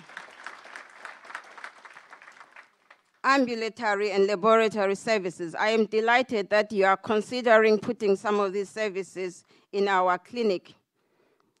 Dr. Wedge and I did a round on the 24th of February, 2012. 24th of February, 2012. He had plans then to put these services at the clinic. After he and I had done the round, he and I agreed that the services could not be transferred to Tyne Valley Clinic because there was a lot that required to be done. It's not a case of taking blood.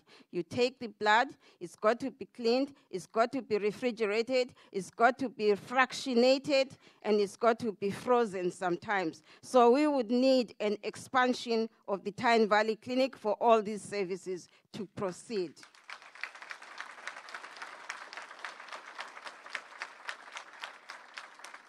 It's easier said than done.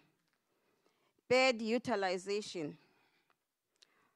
On the 27th of February 2013, a year later, and after the transition had been meeting, Dr. Wedge and I did a round at Stewart Memorial Hospital.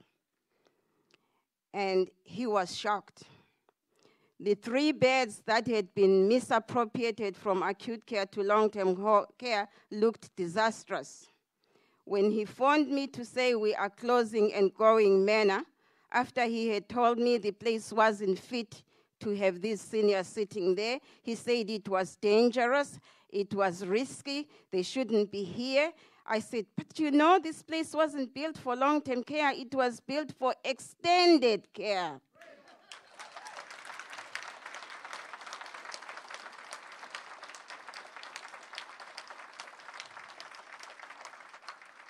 Extended care is now going to be moved to O'Leary and Souris, but the unit that was built for extended care in Tyne Valley is not going to be used for what it was meant for. Here we go again. Cutbacks. We have had cutbacks in the beds. I don't know why. We started on May the 7th, 2012. We had 2 beds cut. In October, we had 4 beds cut. In November, we had 6 beds removed, we said before, with mattresses downstairs in the outhouse.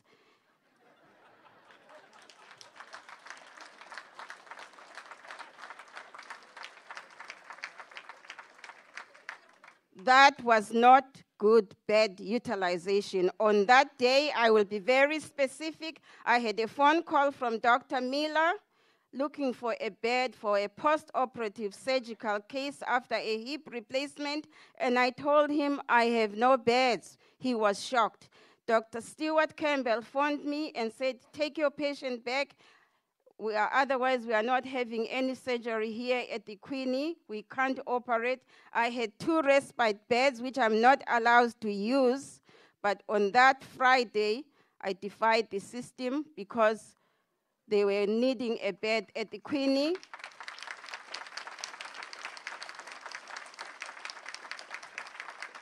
And I had to take the patient.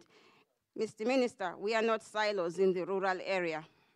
We work as a team. I work with doctors in Charlottetown. I work with doctors at the Queenie. I work with doctors at the Queen Elizabeth Health Science Center, and they too sometimes phone for beds. And when I have no beds, because the beds are locked downstairs, no mattresses on 6 beds, it's pretty sad. Now we're going to close the hospital. I suggest that we should keep our hospital as is, and as that resolution suggests, sit down and figure out what we have to do. And if we need a long-term care facility, we will be happy to donate and help put in fresh beds for a fresh long-term care facility.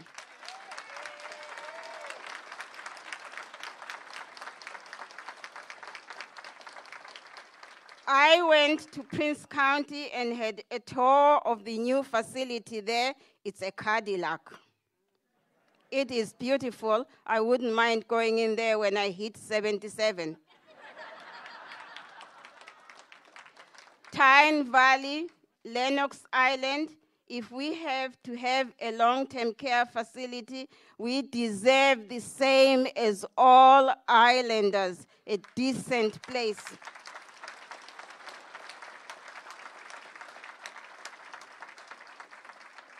I asked Dr. Wedge how much it was going to cost to have these beds, which he had condemned on the 27th of February 2013. Dr. Wedge condemned them.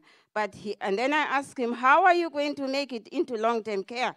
He said there was going to be a $20,000 study, an engineering study, to see if our hospital was convertible. Please don't they waste that money.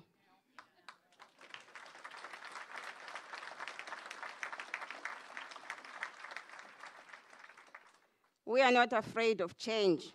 When I first came, I was delivering babies. On the 21st of March, or 21st of February, we had agreed to have a meeting where Health PEI was going to present what you have seen on that paper. It was dark, and they were going to proceed with the meeting, and I was very disturbed and requested the meeting be cancelled. And I would like to thank Mrs. Bigger because she said, let's have a vote, and the meeting was cancelled. Health PEI was determined to have that meeting that day. I'm sure, Mr. Curry, you didn't know that. It wasn't fair to have a meeting in the dark. We are not dark-minded.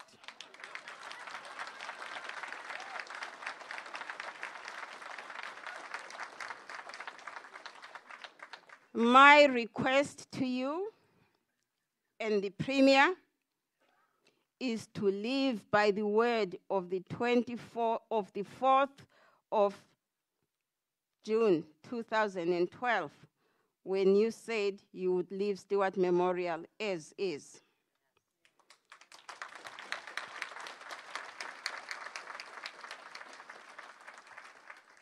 We are only $2 million. That's what Mr. Curry told us when he came to visit us at the hospital, and I would like to thank him here publicly because he did come and visit our hospital, and he told us that we only cost about $2 million. I don't think that for $2 million you should cause such heartache and heart pain. When I am dying, I would like to think that I can die in Tyne Valley Hospital among my friends in a palliative care unit. I do not want to go and die in Alberton.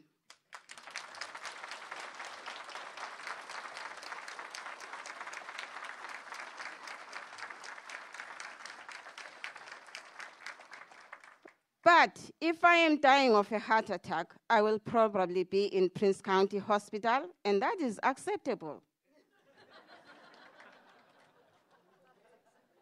My request, therefore, is please leave us as is. Let's have a serious discussion. Let's leave Tyne Valley Stewart Memorial serving Lennox Island as is, serving the 22 district as is. And if we have to have a long-term care facility, build us the same standard as is in Prince County, the same standard as is in Alberton, the same standard as is in O'Leary, the same standard as is in Souris. We do not want to have 4 patients using 1 toilet as is at the moment.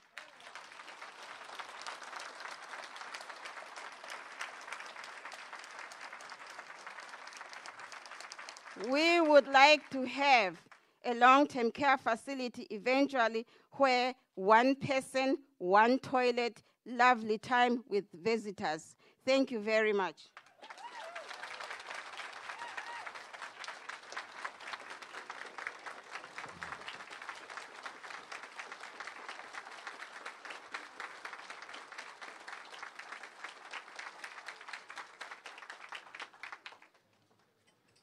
Thank you very much, Dr. Mandigani, for your very inspirational speech. Pam, I think, do you have something you'd like to say? Probably call you up now. Where's Pam? You know, how you do? Come on, come with a question. That's okay. Here's a question, and just keep track of it, Mr. Curry, because there'll probably be more. I had addressed in Alberton a question to you, Mr. Curry, and tonight's meeting I wanted to come and direct a question to Dr. Wedge, because I've been informed that he is actually the CEO with the health department, and so he makes the final approval or decisions. So in seeing this presentation this evening, it is my understanding that a transition team was put in place last spring to develop a plan for transitioning current services provided at Stewart Memorial Hospital outpatient department to an appropriate location. This was according to the Health Challenges and Opportunities publication. The community was supposed to be included in this plan, which I understand never happened. My question for Dr. Wedge, and perhaps the young lady that's representing him can answer, what was his role with this transition team? Is it fair to say that he gave final approval of the recommendations of that committee?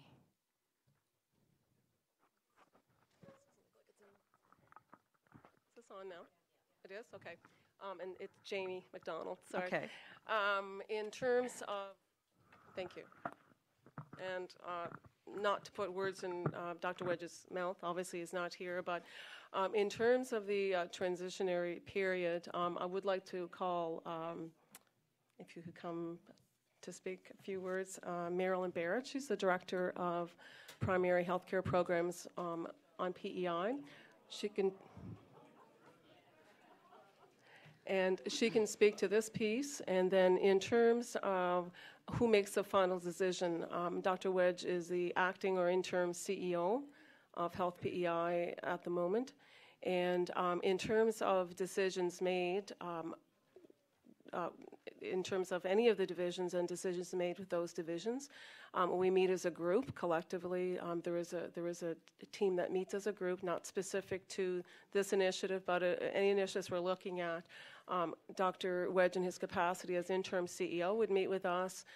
We would also involve government in terms of initiatives, looking at initiatives, path forward, looking at the other divisions and other areas across the province and how it impacts those as well. Would he make the final decision? I think he would make it in collaboration with a number of other partners, including his group at Health PEI and government as well, and in terms of meeting with other people across Health PEI. Okay, well, that probably answers the question to as good as you're going to give me an answer for. So what I understand is that there's a collaborative decision based on the members of this transition team. I am assuming there was some valued time probably wasted for 9 months of doctors, head nurses, people that were involved in the system, and they came back. They did this study from May until February for 9 months on what services were going to be transferable. Then they released that beautiful piece of paper that we were all handed when it was the infamous meeting in the dark, and where we were given that publication. Then, not even 3 weeks later, on March the 15th, we receive an announcement that changes were coming, resulting in the loss of acute care services and all of the outpatient department services that were still planned to be performed in our hospital on February 21st. My question to Dr. Wedge or yourself is what happened in that 3 weeks between those two dates that he approved in collaboration, such a change in the direction for our community's health care? Okay, I can speak to what I know, and if I have to get more information. Can you hear? Sure. Actually, I'll go to the.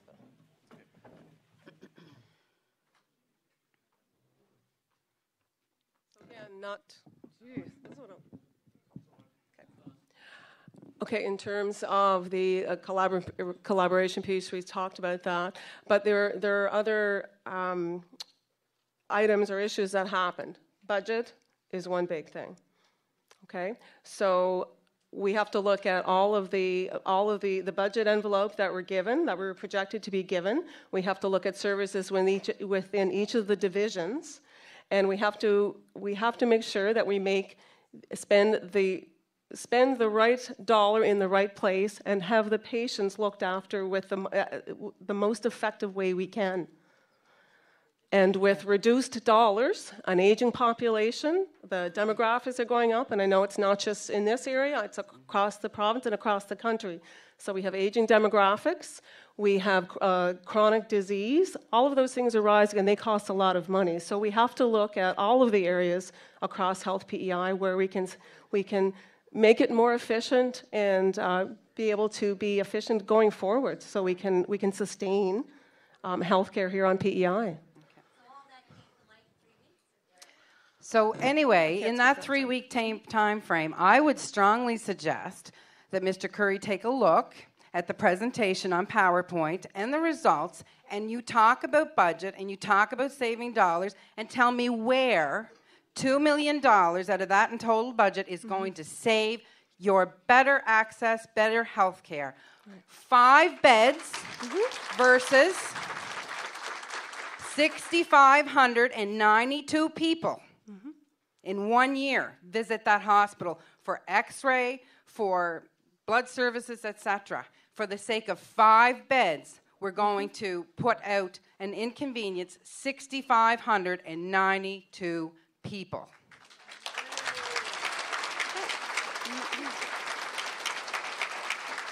The end of my question, which you're doing a great job answering, thank you. I really wish it was Dr. Wedge, but anyway. I really wish it was too. So this committee, the Transition Committee, and Dr. Wedge, as Dr. Manigani said, had a tour of the hospital, had a tour of the medical center, and provided some insight and recommended, on that beautiful piece of paper you've all been handed, if you'd look at it, they've recommended that blood services had to stay at Stewart Memorial.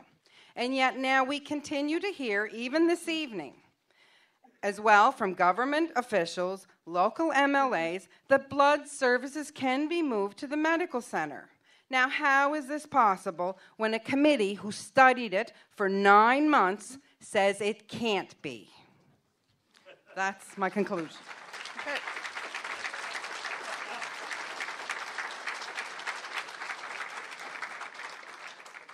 I can't answer that question because one of the roles in our division is laboratory services. And as you know, there's a staff member at Tyne Valley that does a terrific job with laboratory services and all of our other services, including ECGs and the whole gamut. In terms of moving blood services, it depends on what level of blood services. So there could be a staff member.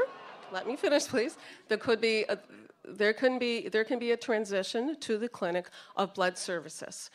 It can be, as it is now, it's couriered to Summerside.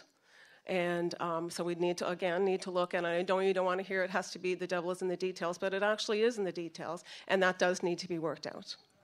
Okay? All right.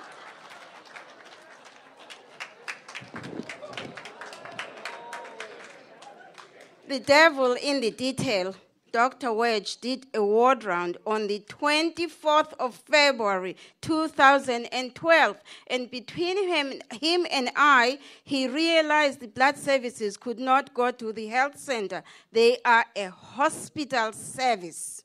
So I would like to know if Minister Curry is going to have some physical changes at the health center so we can have these blood services. It's more than just pricking and putting blood. It's a lot.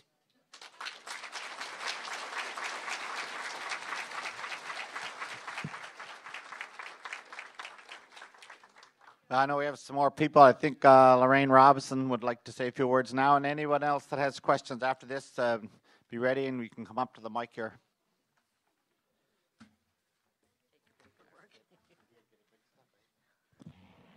I'm not very tall. Good evening. My name is Lorraine Robinson, for those who do not know me. I would like to take a few minutes to express my view on the present controversy around Stewart Memorial Hospital. I was born at Stewart Memorial Hospital and have spent 55 of my 60 years in this community. I was raised in Northam and have lived in the village of Tyne Valley for the past 37 years. I have been actively involved as a volunteer for over 30 plus years with education and then with health. I served as a board member of the East Prince Health Board from 2003 to 2005, and when the local hospital boards were reinstated, I became chairperson from 2006 until 2009, when the boards were disbanded. Over lunch, thank you, Doug, and I wasn't there. We had lunch, and then he said, oh, by the way, the boards were disbanded at noontime. That was the information I got from my vice chair at the day. From that time onward, I have been an active member of the Friends of Stewart Memorial Hospital. I would like to address the issue of consultation with the minister. Mr. Minister, prior to becoming elected, you were an educator. So I would like to remind you that the definition of consultation is that it is a verb, meaning an active event. And the definition is try to get advice or information from. You have failed to do that on the matter before us tonight. What you and your department, along with Health PEI, have done is dictate a change. Coming out to communities after a decision is made is not beneficial to good relations with the people who pay taxes in this province for services including health care. I have followed the various press from the other meetings held to date, and at the end of each meeting, the message you have delivered is you and your officials have listened, but the decision is made and the changes will go forward. If this is the case, then as a community, we should be afforded the right to argue for as many services as we can maintain here. What we do have in addition to Stewart Memorial Hospital is a health clinic, which is the envy of many other clinics in the province. This facility was built to provide services. It has ample space to move blood services, ambulatory care during normal working hours, provide dressing changes, which are already being done, and taking care of suturing if the doctors are prepared to do this service. What this community needs to understand and consider is that while we want various services offered, it is always dependent on the willingness of the doctors to provide this service. If they are not prepared to provide the service, it will not be done. The days of the Dr. Doors, the Dr. Ellis's, and my late father-in-law, Dr. Robinson, etc., are over. They worked on a 24/7 call system on their own most of the time, and the new graduates of today from medicine are not prepared to do the same.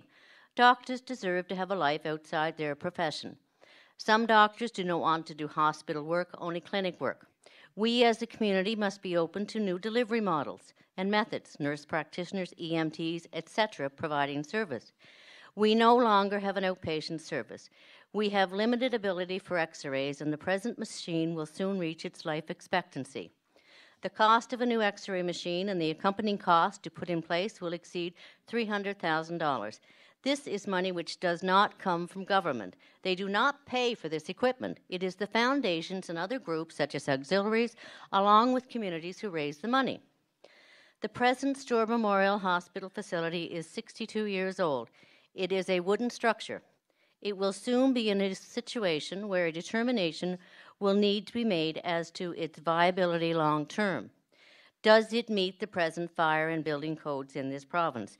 To me personally, that is a big issue when I have a husband and a son who are firemen, and the son is a first responder.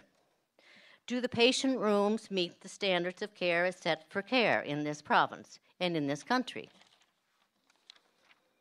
Either long-term or acute for the standard of care expected today. In most cases, I believe the answer that would be no. Those rooms do not meet the standard for long-term or acute care as the standards in this country dictate today. We no longer have outpatients. We have 23 beds, 15 designated as long-term care, 2 as respite, 2 as palliative convalescent, and 4 for acute care. We have a very dedicated doctor in Dr. Matigani and competent and caring staff working at the hospital. I do not see loss of jobs in any changes. There has not been any discussion or indication in the public that people will be losing jobs. Whatever the purpose of the bed is, from my perspective, is they will need nurses, they will need RCWs, LPNs. They're going to have somebody cook the meals, clean the facility, and do the maintenance. But the question is, how much longer can we count on this dedication from people like Dr. Matigani? As long as Dr. Matigani stays well and wants to practice, she will continue to serve the community that she's been serving for almost 40 years. But we need to look as a community to the long term. The minister has clearly indicated on more than one occasion that there will be no change in the decision to convert the beds at Stewart Memorial Hospital to long-term care. I believe, and this is only my opinion, that as a community we recognize this decision as firm. I respect the position taken by the Friends of Stewart Memorial, but do not agree with it. I believe that as a community we need to be realistic as to what can be maintained and accomplished for the long term. We need to advocate very strongly for a new 30-bed long care facility in our community, which will provide the 30-bed complement, a minimum of 2 respite and 2 palliative care beds in that 30-bed new facility. We have an aging population. In 2006, when the community needs assessment was completed by the Stewart Memorial Hospital Board of Directors and government, of the 2,040 people in the catchment area of Stewart Memorial Hospital, and this includes Lot 12, Lot 13, Tyne Valley, Lennox Island, the percentage of 50 to 60-year-olds was 18%, 65 and over was 16%, 35 to 49 was 24%, which adds up to 48% of the population of the 2,040 people as identified as living in the area at that time. We are now almost 10 years older. We most likely represent between 55 and 60% of the population base of the catchment area. We, and I speak for myself, while I'm looking for care in the future, do we want the option of long-term care in our community, or will we continue to fight a battle we will not win on the maintaining of the status quo? I would support the advocacy of a new bill for a long-term care facility in our community. If the minister and this room here and the people attended tonight support the motion for consultation, I would strongly support that before any changes are made. But if the decision is made and it's going to stay the same, then we need to look to the future. This may not be a popular view for those here tonight, but I am a realistic person and have given a great deal of thought to my position. It is based on experience, information, research on options, and economic and budgetary considerations of the province. Something needed to be done to address the overutilization of acute care beds in our province by long-term patients. People are waiting too long for surgeries, hip replacements, knee replacements, etc. And I know of one lady just last week who was scheduled for surgery, showed up, and said, "There's no bed, go home." Now, she anxiously has to wait until another date, which has been given to her, and hope that the day she shows up that morning, she gets her surgery done, because there's no beds to take care of her needs as an acute care patient, because they don't have any place to put the acute care patient, the long-term care patients that are sitting in hospital. The reallocation of beds in the province was a decision which needed to be made. I would like to complete my comments by saying that the level of rhetoric which has occurred on social media sites has at times been, from my perspective, unacceptable. I make mention of a comment to our local MLA in regards to her grandparents, that they would turn over in their graves if they knew the position she had taken. These were my grandparents also, and I can say without hesitation, having been raised by them, that they and the people of their generation would have worked to ensure that the maximum level of services were maintained and that they would have looked to the future. They built the hospital, but they were realistic and hardworking people who had experienced many changes in their lives.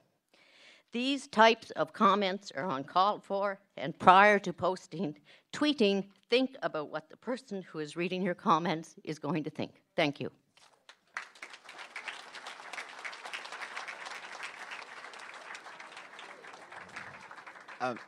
Mr. Curry, it's getting late. I wonder if you'd like to respond to what the people that have spoken so far? Well, there might be. Making notes and Okay. Yeah. Okay. Anyone else who would like to come up? Come in. You go ahead. Her question's for Dr. Murnihan, so we'll let her go. I'd like to welcome Dr. Murnihan here tonight. We've gone back a long way. I'm a student of UPEI and took the nursing course there. And I just want to say how proud I am of my education that I received. That education backbone was the principles of primary health care. And that whole nursing course was built on these important principles, which I stand for here today. My question, Dr. Murnihan, is I felt that you may best be able to describe to this community how access to service, which is the most important principle of primary health care, was decided for this community. Thank you.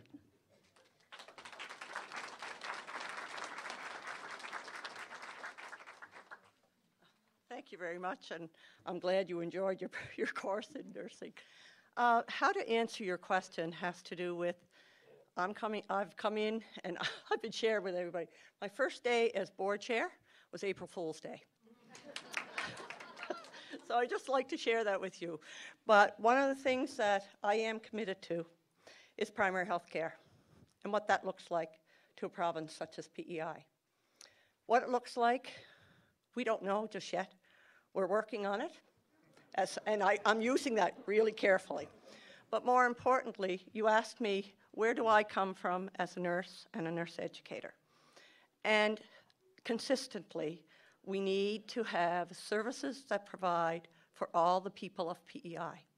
We need services that provide for all the people of Canada. And what is disconcerting to me as an educator and as a nurse is that my ability to provide that service is being compromised. It's being compromised not just here in Tyne Valley, it's being compromised across this entire province because we're trying to get it right. We are struggling to find the answers. We are struggling to know what is the right direction to go.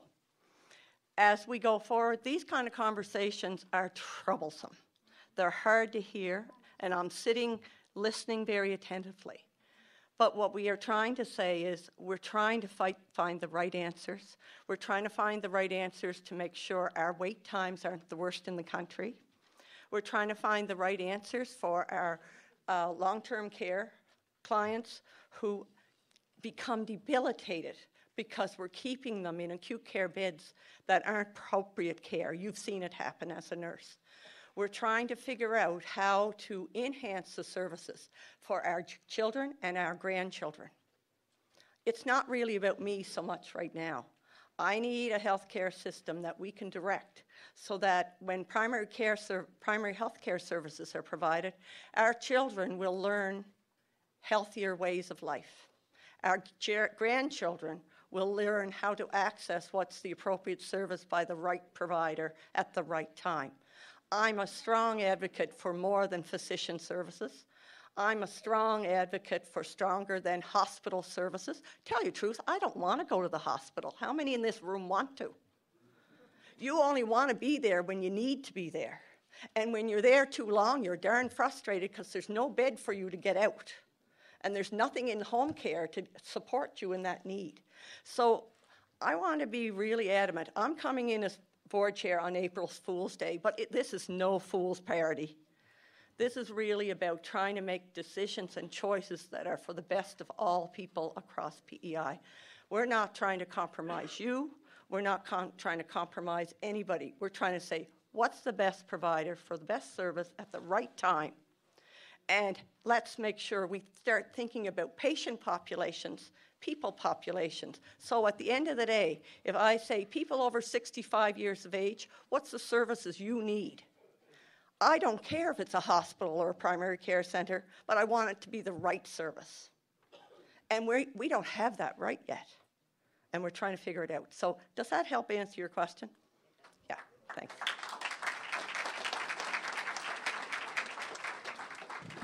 So we'll take a few more questions, and when you come up, make sure you say who you are and a little bit of your background before you give your question. I'm Leah Murray. I live in Ellerslie, Biddeford. And I was wondering, when the new manors was built in Alberton and the new one in Summerside, do they have more beds than what the old ones did that they replaced? Basically, in respect to the 2007 when government came in, what? Use the mic? Okay. Thank you. In 2007, when we came into government in respect to long-term care beds in the province, there was a moratorium on long-term care beds. In other words, no beds were to be allowed. So Cabinet had to make a decision and look at a vision and a plan. We recognized early on that the population was aging. We lifted the moratorium and rolled out the aging and home strategy. And what we did is we made a commitment to replace the 5 public manors in the province, which is one in Alberton, Souris, Charlottetown, Summerside, 5 public manors. But we made a decision at that time not to add new beds to the public manors. What we did, we made a decision to invest in the private sector, private long-term care operators like Andrews of Summerside, whether it be Atlantic Baptist, whether it be South Shore Villa, for example. We added, we just recently announced at the Mount on Friday, an additional 55 beds, which brings the total up since coming into government to approximately about 160 new long-term care beds that we added. But we also must remember that we've increased the home care budget. We doubled it since 2007 from 10 to 20 million.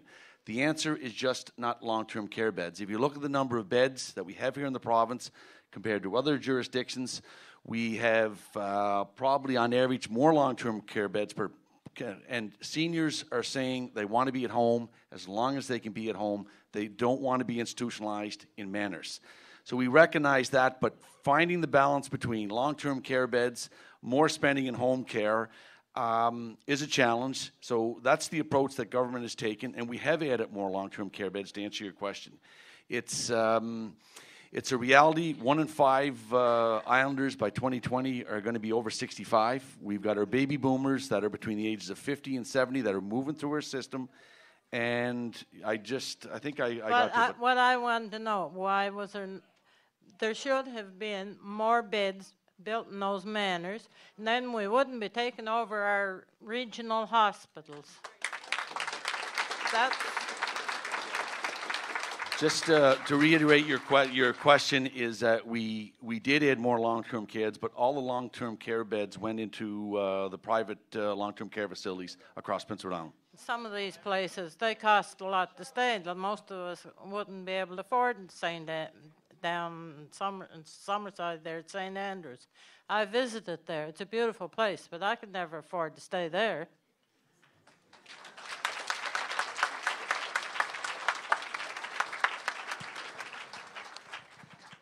Any further questions before Mr. Curry addresses you? If you do, take the mic. Bobby? I don't know who you are. Nobody knows you. Nobody knows me?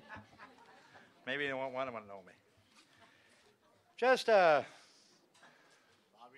couple of questions. My name is Robert Noy, and I am a member of the Friends, and I've been a member since day one. So I'm very skeptical of what I'm hearing from government. In the past 8 years, we've heard, we're going to do this, we're going to do that, we're going to work with you, we want you to work with us. And you know what? We actually believe them. And right now, as a member of the Friends, I would like to just say one thing. Friends members' credibility has been damaged severely as a result of the incorrect, to be gentle with you, information and things that we were told. So, as a member of the Friends, personally myself, I would like to apologize to you, the people in the community who put your faith in us, because I feel that maybe we let you down by believing in government.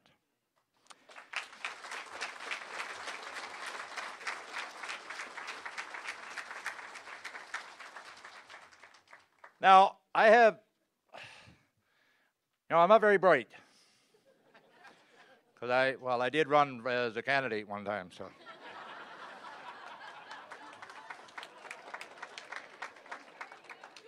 But I have some concerns over those new bids at Andrews Lodge.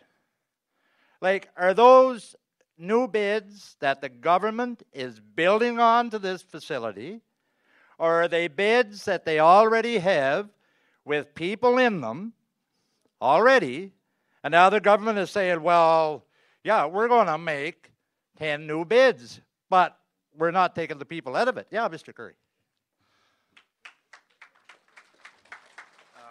Just to respond to the question, those are 10 beds, those are 10 additional beds that are added to Andrews and Summerside, which was a part of the 55 new beds that were added across facilities. So they will be responsible. We pay for the beds, you pay for the beds, the taxpayer. I think it's a cost of approximately $50,000 per bed per year. That's what the government is paying? That's the cost of the bed per year. And the government share of that would be?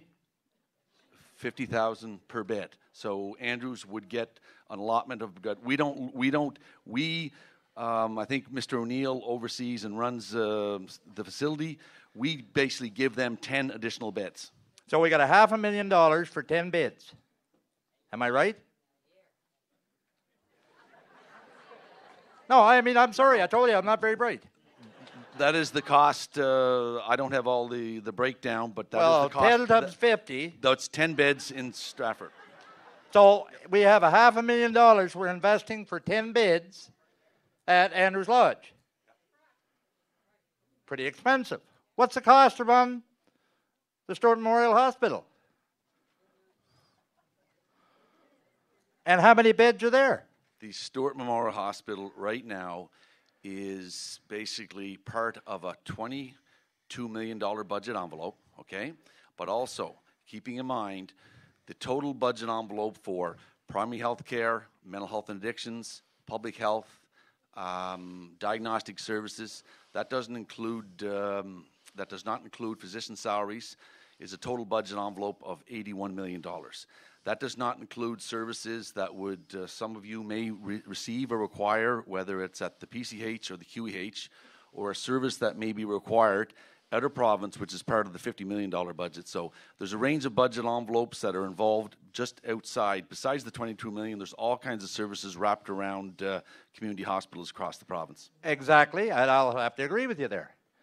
But those services that are, as you say, involving a lot of different areas, it's not only for Tyne Valley. This is right across the province. So, like, why are you throwing out those numbers when I asked you about Tyne Valley?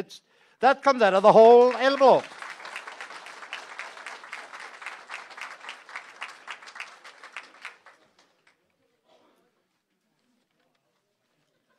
Okay, another question. What is, okay, you're saying now there's acute, okay, and then subacute. This is a new term that's come up here lately now. I mean, if I'm sick, I may not need surgery. I may not have to go to Prince County Hospital. Okay? I'm sick, but I don't need surgery. Okay? Now, where do you draw the line between acute and subacute?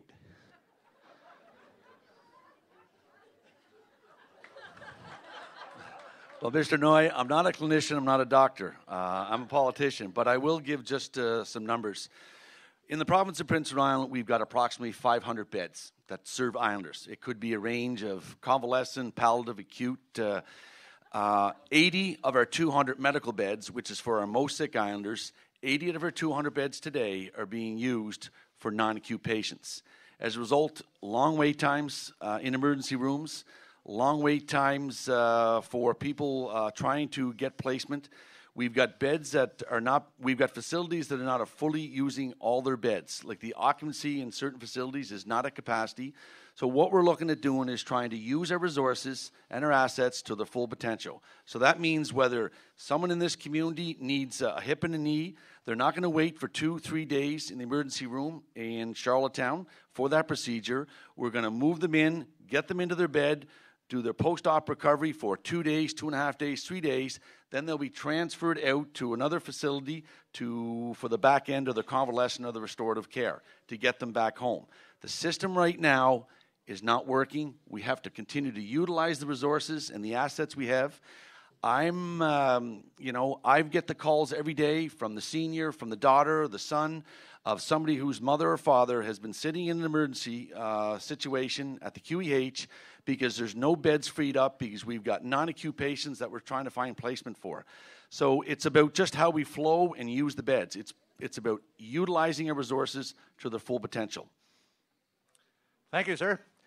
Okay, I'm glad you said you're no doctor, you're a politician, because you certainly put a spin on it.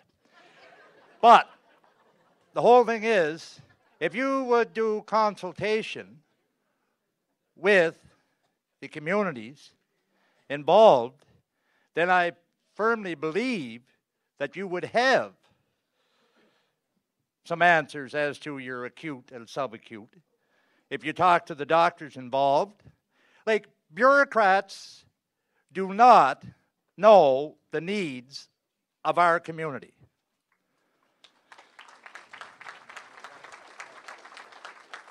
And Mr. Curry, I advise you to just please just slow down and get the facts before you swing the axe. Thank you. I see there's a few people leaving there, Minister Curry. I'm just wondering maybe if you shouldn't address them there now, please. Okay? Okay, one more person there. Go ahead. Thanks, Mr. Curry. I appreciate that. I'll remember that in due course. I noticed that you have a new team with you tonight. It's kind of like when I was watching the hockey game on Saturday night, and about 5 minutes in, I turned it off because my halves were getting pounded. So your team got pounded in Souris, so you changed the team up for the next week.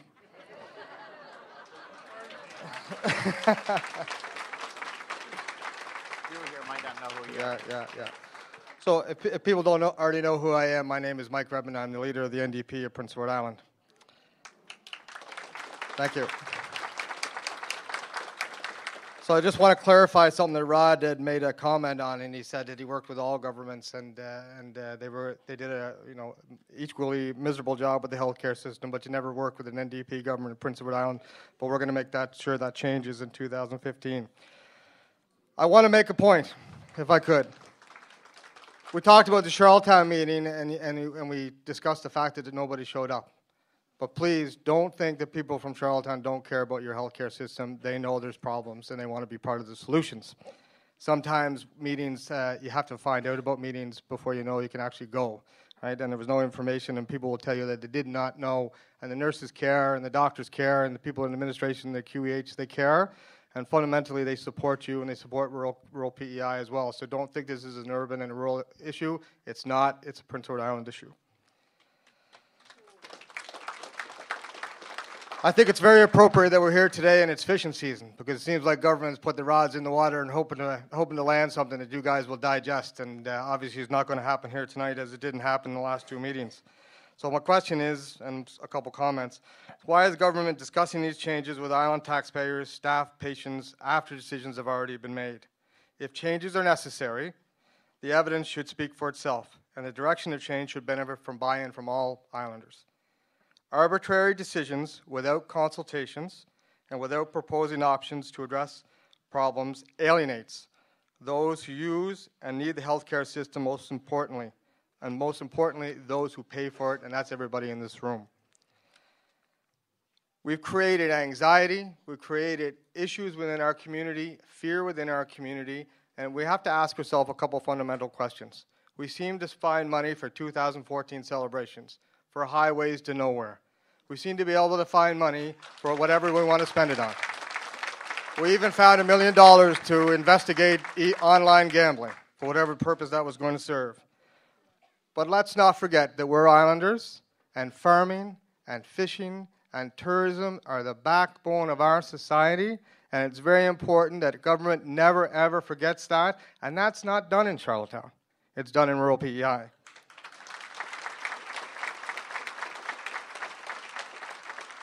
So last point I'll make, and I ask this question every time I come out. We do have an aging population. We do have issues with chronic disease. But where is the long-term plan? Where is a long-term health care plan that addresses the fact that we have 1 in 4 kids living in poverty? We have the worst obesity rates in the country. We have a food security problem. We have 17,000 people living in poverty in this province. It's a shameful statistic, and our government's wearing it, but I don't see a plan. And it shouldn't be nonpartisan. We should stand up as a group, collectively, Conservatives, Liberals, the New Democrats, and Greens, whomever, and put a plan together to make sure that people have the opportunity to live in dignity. It's a basic human right. Right? Thank you very much.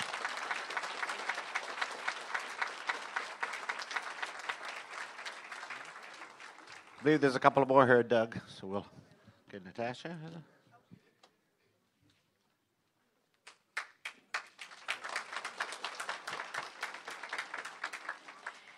Good evening, everyone. My name is Natasha Dunn.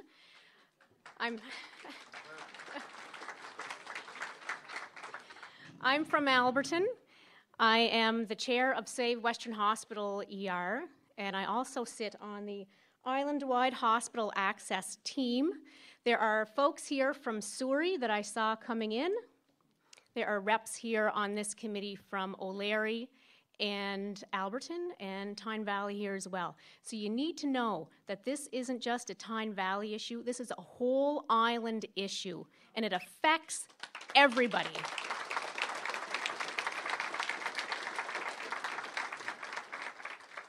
I see tonight, I learned a lot here tonight about your hospital. And I see here that in 2003 that your ER closed. It's 10 years later, and now your hospital's closed.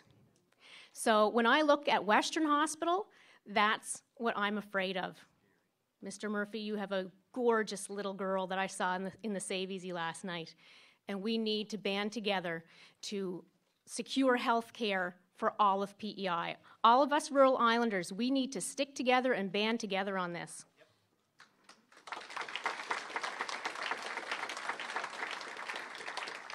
Now, Minister Curry, I really don't have a question for you. But what I want to... Yeah, thank you. Our advocacy group has only been formed since January. And we can learn a lot from your advocacy group, your friends at Stewart Memorial Hospital here. And I really hope that we can learn a lot from them, because I am worried that Western Hospital is going to be for the same fight for the next 10 years. And no matter what government gets in, we always will have to be there to fight for our rights to have a hospital in our area. Now, I think we should all give your friends at Stewart Memorial Hospital committee a round of applause, because I am blown away by this presentation tonight.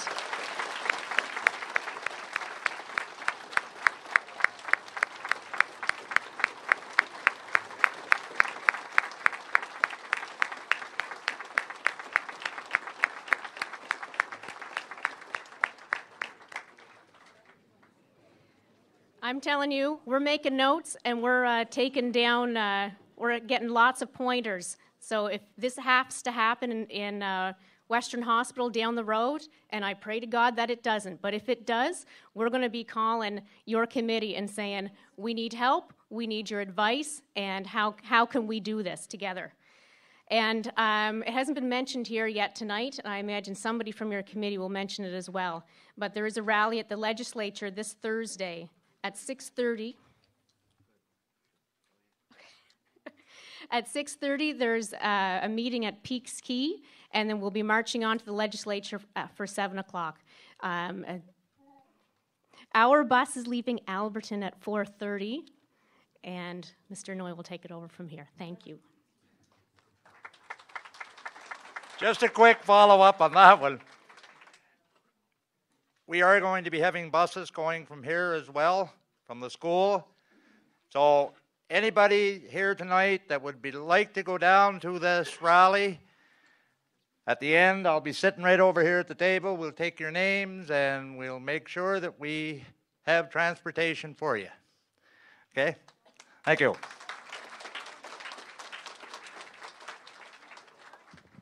Thank you, Natasha. Go ahead. Hi, I'm Krista Bulger. Mr. Curry, I have a question for you. Does the residents in Prince County know that your primary hospital in Prince County Hospital is called a secondary hospital? A second-class hospital is what I was told when I needed an emergency C-section, and the anesthesiologist does not stay at the hospital overnight. Do you know that?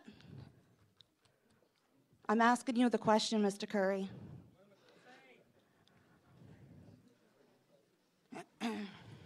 Just to respond to the question, I mean, that's a clinical question. Are you referring to the Prince County Hospital? I'm talking about our PEI healthcare.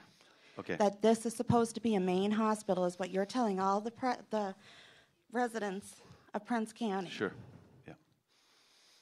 So are you referring to the Prince County Hospital? Yeah, I am. Yeah, and do all the people know that it's a second-class hospital? I wouldn't refer to the Prince County Hospital as a second-class hospital. I see the Prince County Hospital. So then why isn't a surgeon there? Why isn't an anesthesiologist there 24/7? We basically just have filled the third position of, there was a vacancy, and I believe the Friends and the Foundation. Yeah, that's after the doctor who was supposed to be there that night wasn't there. Yeah. And my son died for the result of that. Because you know what? He lives in Stanley Bridge. Is that 10 minutes within city limits? And then you're trying to talk to people from West Prince? Sure. Well, I apologize a bit hearing about the loss of your son. Very sorry. Yeah. Very Well, sorry. I think something should be done. Okay. I'm very sorry.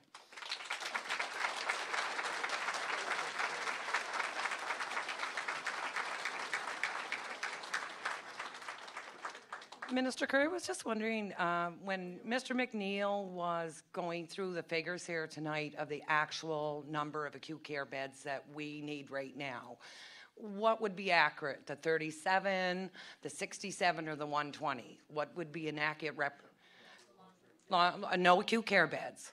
How many are we short right now? How many are we people waiting for?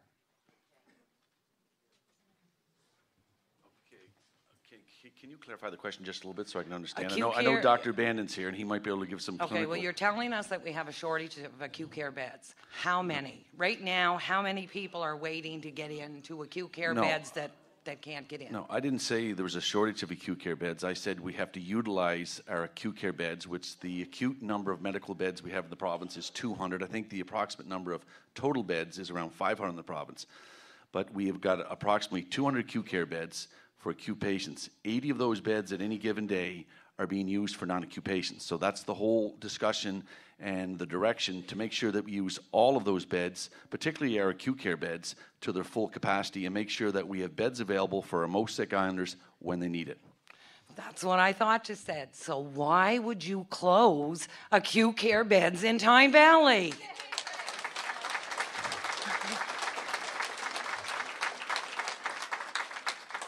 Basically, what we're looking at is using beds for our acute care beds efficiently. As I said, there's 80 of our 200 beds that aren't used for acute patients across the province. And there's 1,000 islanders a day from Tignish to Souris that do get services at the Prince County Hospital and the QEH. I see the system as an overarching integrated system, which we use facilities and assets across the province. The facility here is going to be it's going to be staffed, it's going to be maintained, but the beds are going to be used differently to protect beds when residents of this community need them, particularly when they've got a loved one or a family member who's sick and needs a bed. When you have a loved one that's sick and needs a bed, you want an acute care bed, and they're not available, so don't close any. My second part is, this simply just does not make any sense to me. How is this supposed to work? Like, I don't understand. You know, we talk about, and this lady here talked about a level of care. I don't see any cuts in Charlottetown. I don't see any cuts in service. Are we any less important or valuable to the province that we should take the cuts?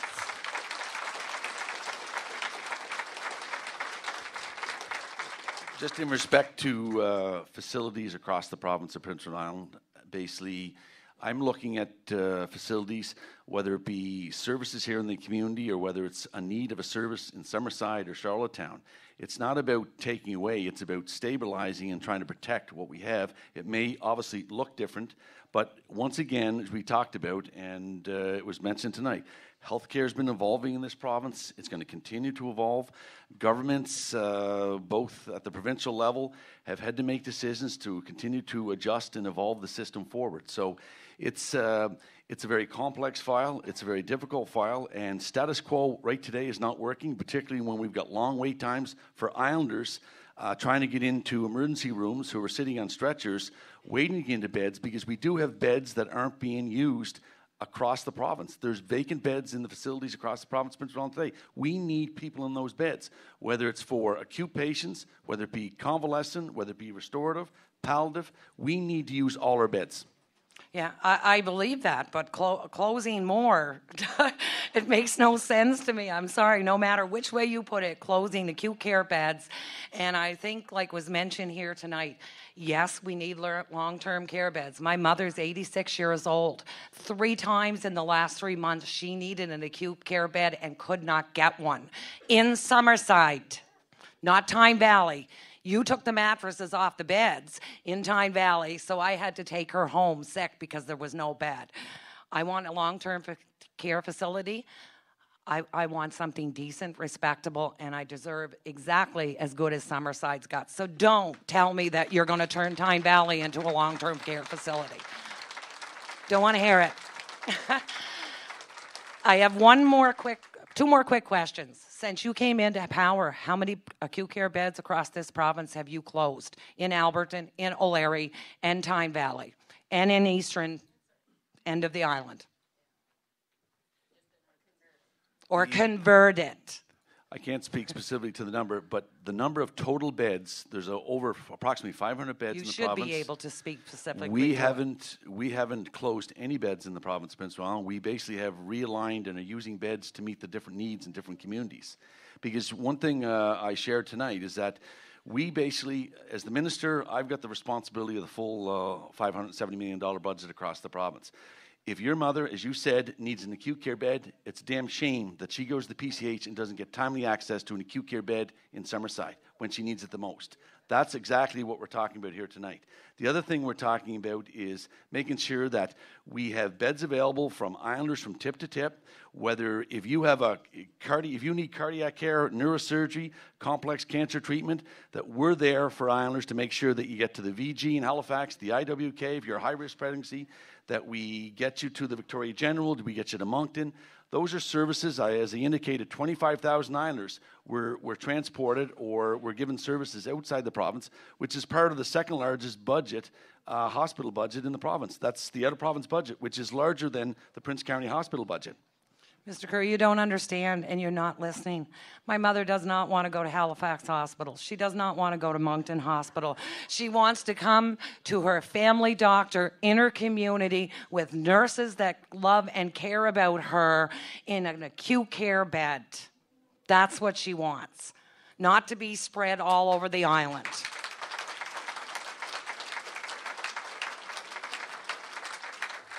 The other quick question that I have, ambulances. You were talking about it tonight. If a person is brought in by your urgent care ambulance or whatever the new term is, they're not admitted because there's a bed.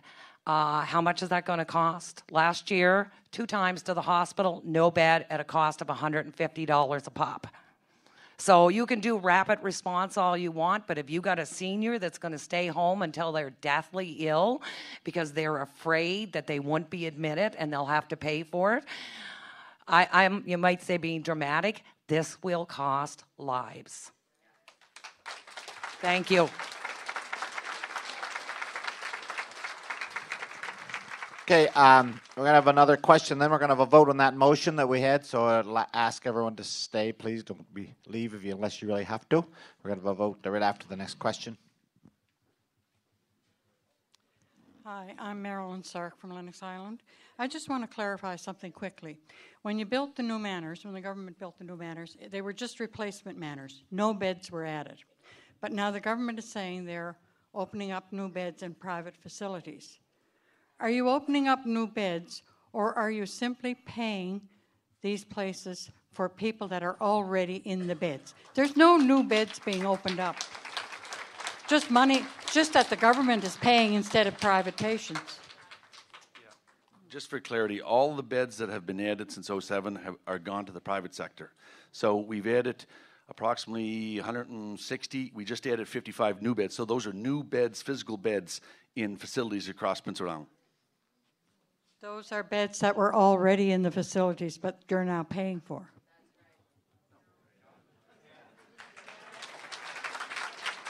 No, those are new additional beds to the total number of long-term care beds of Province. I think it's about a $2.5 million investment. Dr. Bannon, would you like to have a few words?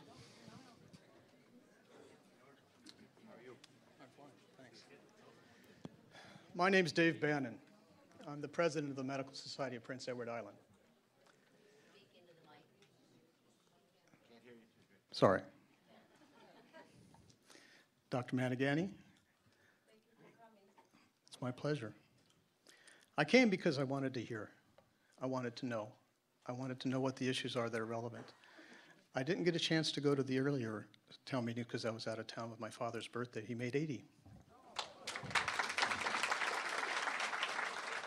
He clapped for himself too. But I had a very good, dedicated staff that kept me filled with social media Twitter feeds. It was really kind of interesting. I'd never done that before. And I had some people that reported back, and I'm getting a good sense. The question that still lingers with me, though, where do we go from here? How are we going to resolve these conflicts? Now, I have a perspective. I'm a surgeon. I'm at Prince County Hospital. When I hear that tragedy, it breaks my heart because the system let her down. My job that I took on as the president of Medical Society is not to represent the physicians, although we have fantastic physicians to represent, but our mandate is to represent the patients as well. One of the things that I wanted to say here is that this is about the system. The system is more than just what happens in Tyne Valley. It happens across the province because if our system doesn't change, we don't improve. Medical care changes constantly. The system has to keep pace with that change. I don't have the answers. I'm hearing a lot of concerns, and I'm recording them because I want to dedicate the resources of the Medical Society to facilitate the conversations that need to take place. I want to spend time and engage, representing our physicians, who in many cases have contrary opinions too about what is right. But we have to stand up as a medical society and say we need to get to the answers because every islander deserves a system that works for them. I don't have any preconceived notions about what is the right answer here. I have been educated by many of your comments, and I appreciate your honesty. I appreciate your passion. But we have to go forward. I don't know what the answers are. Government has pointed the way they think is right. Doesn't mean it can't change. But who's going to sit down around the table and talk about this now? When these made-for-media events, and that's not meant to be a criticism, they're important. It gives us an opportunity to express ourselves. But when these are over, we have to come to a table with cool heads, sober thought, and decide how we're going to work this. Government wants our opinion, wants the medical society as representative physicians. We want your opinion as the patients. If something is going to change in Tyne Valley, then what you get in return has to be better than what it was before. I am committed to that.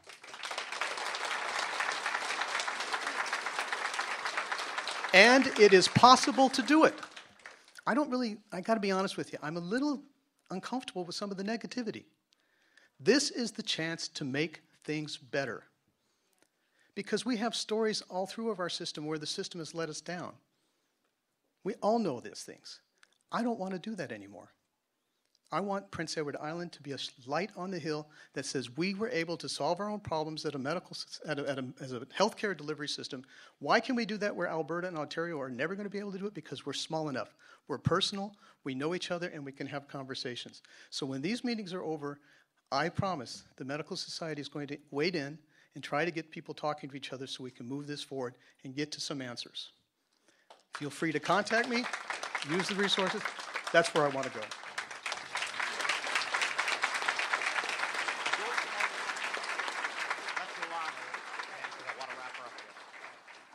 I just had some questions that were given to me to ask, so other people don't want to get up here and ask.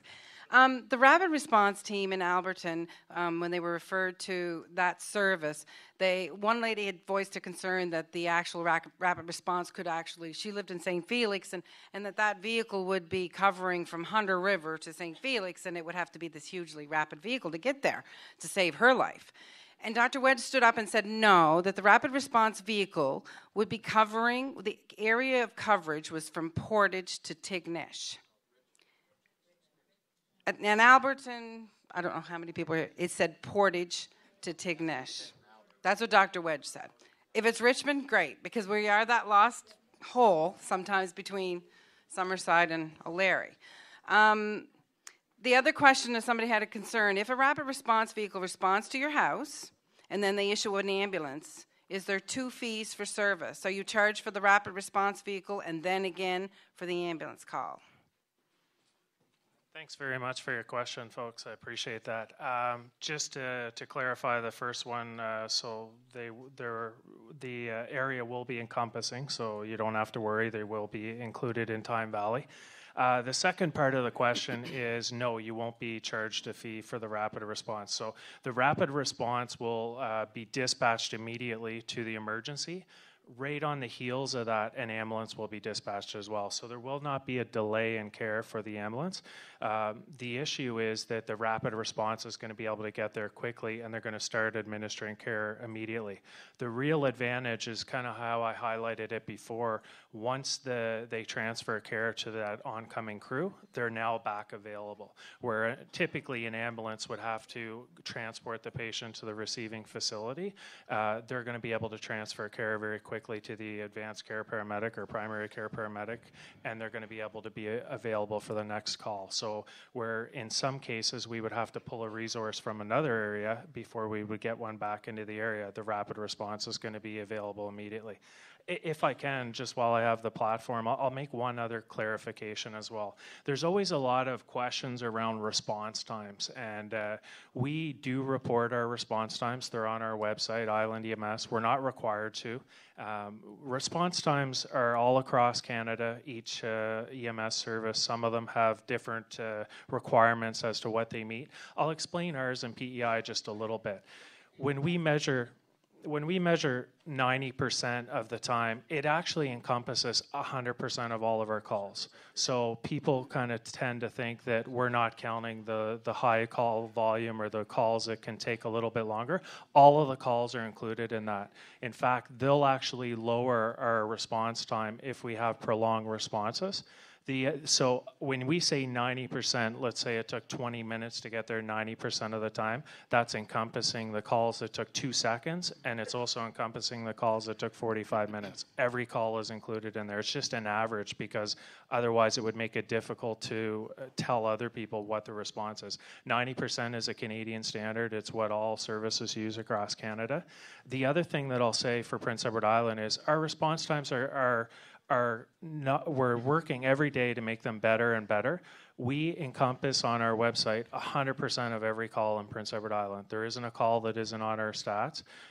Some of the other services around Canada do have what's called exemption reporting. So in areas of blizzards, weather warnings, when things are really bad, those stats are not included in our stats, where when you look at our stats, 100% of our calls are included. So if we were to take out some of the exceptions and report to some of the other services around Canada, I think you would see our stats would be very, very good compared to the national average. Thank you.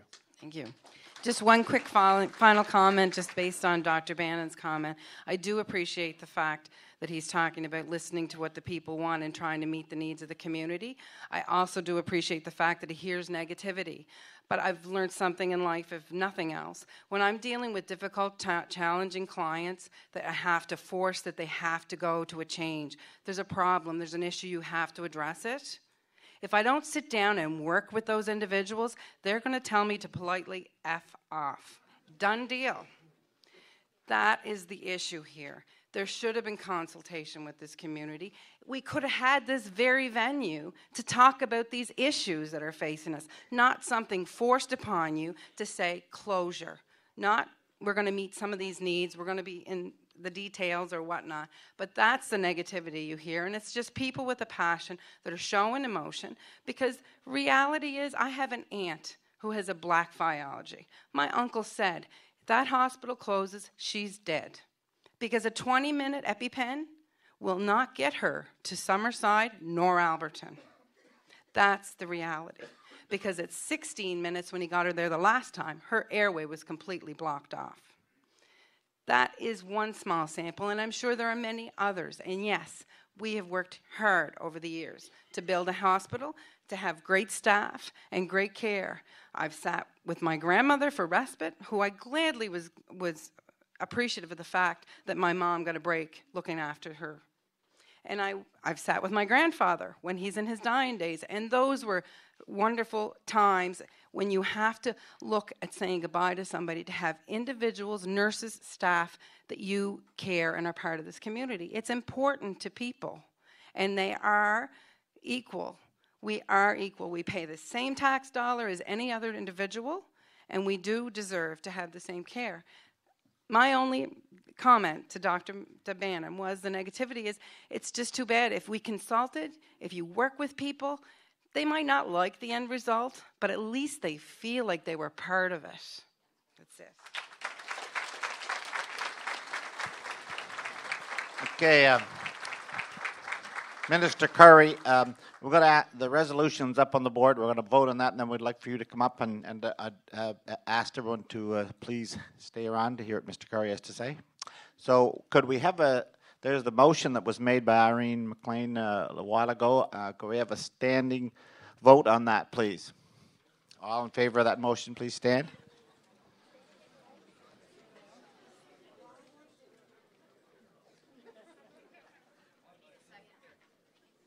Do we have a seconder? Okay, seconder. Okay, that's good. I guess it's unanimous, or just about unanimous. Thank you. Okay, Mr. Curry, I'd like for you to come and probably address some of the comments that was made. I know it's been a long evening, and we appreciate you coming. Well, thank you very much. And I just, before I finish off, I know it's getting a little later, and certainly I want to thank everyone for coming out tonight and certainly expressing your concerns and your thoughts. Obviously, there was an opportunity to get some information out. Obviously, I want to acknowledge the commitment of the Friends over the years, not only since my time in government, but over the time that governments have come and gone. And I also want to acknowledge Dr. Madigami and her commitment to the community. I know Dr. Madigami is, I wish all new graduate med students had the same commitment and passion and devotion to their communities. As I alluded to at the start of the night, I've got some big challenges in front of me. There's no question. I'm not going to sit here and pretend I don't. And I think people acknowledge that tonight. I realize that we've got some pressures in respect to the volumes of chronic disease. We've got challenges with aging population.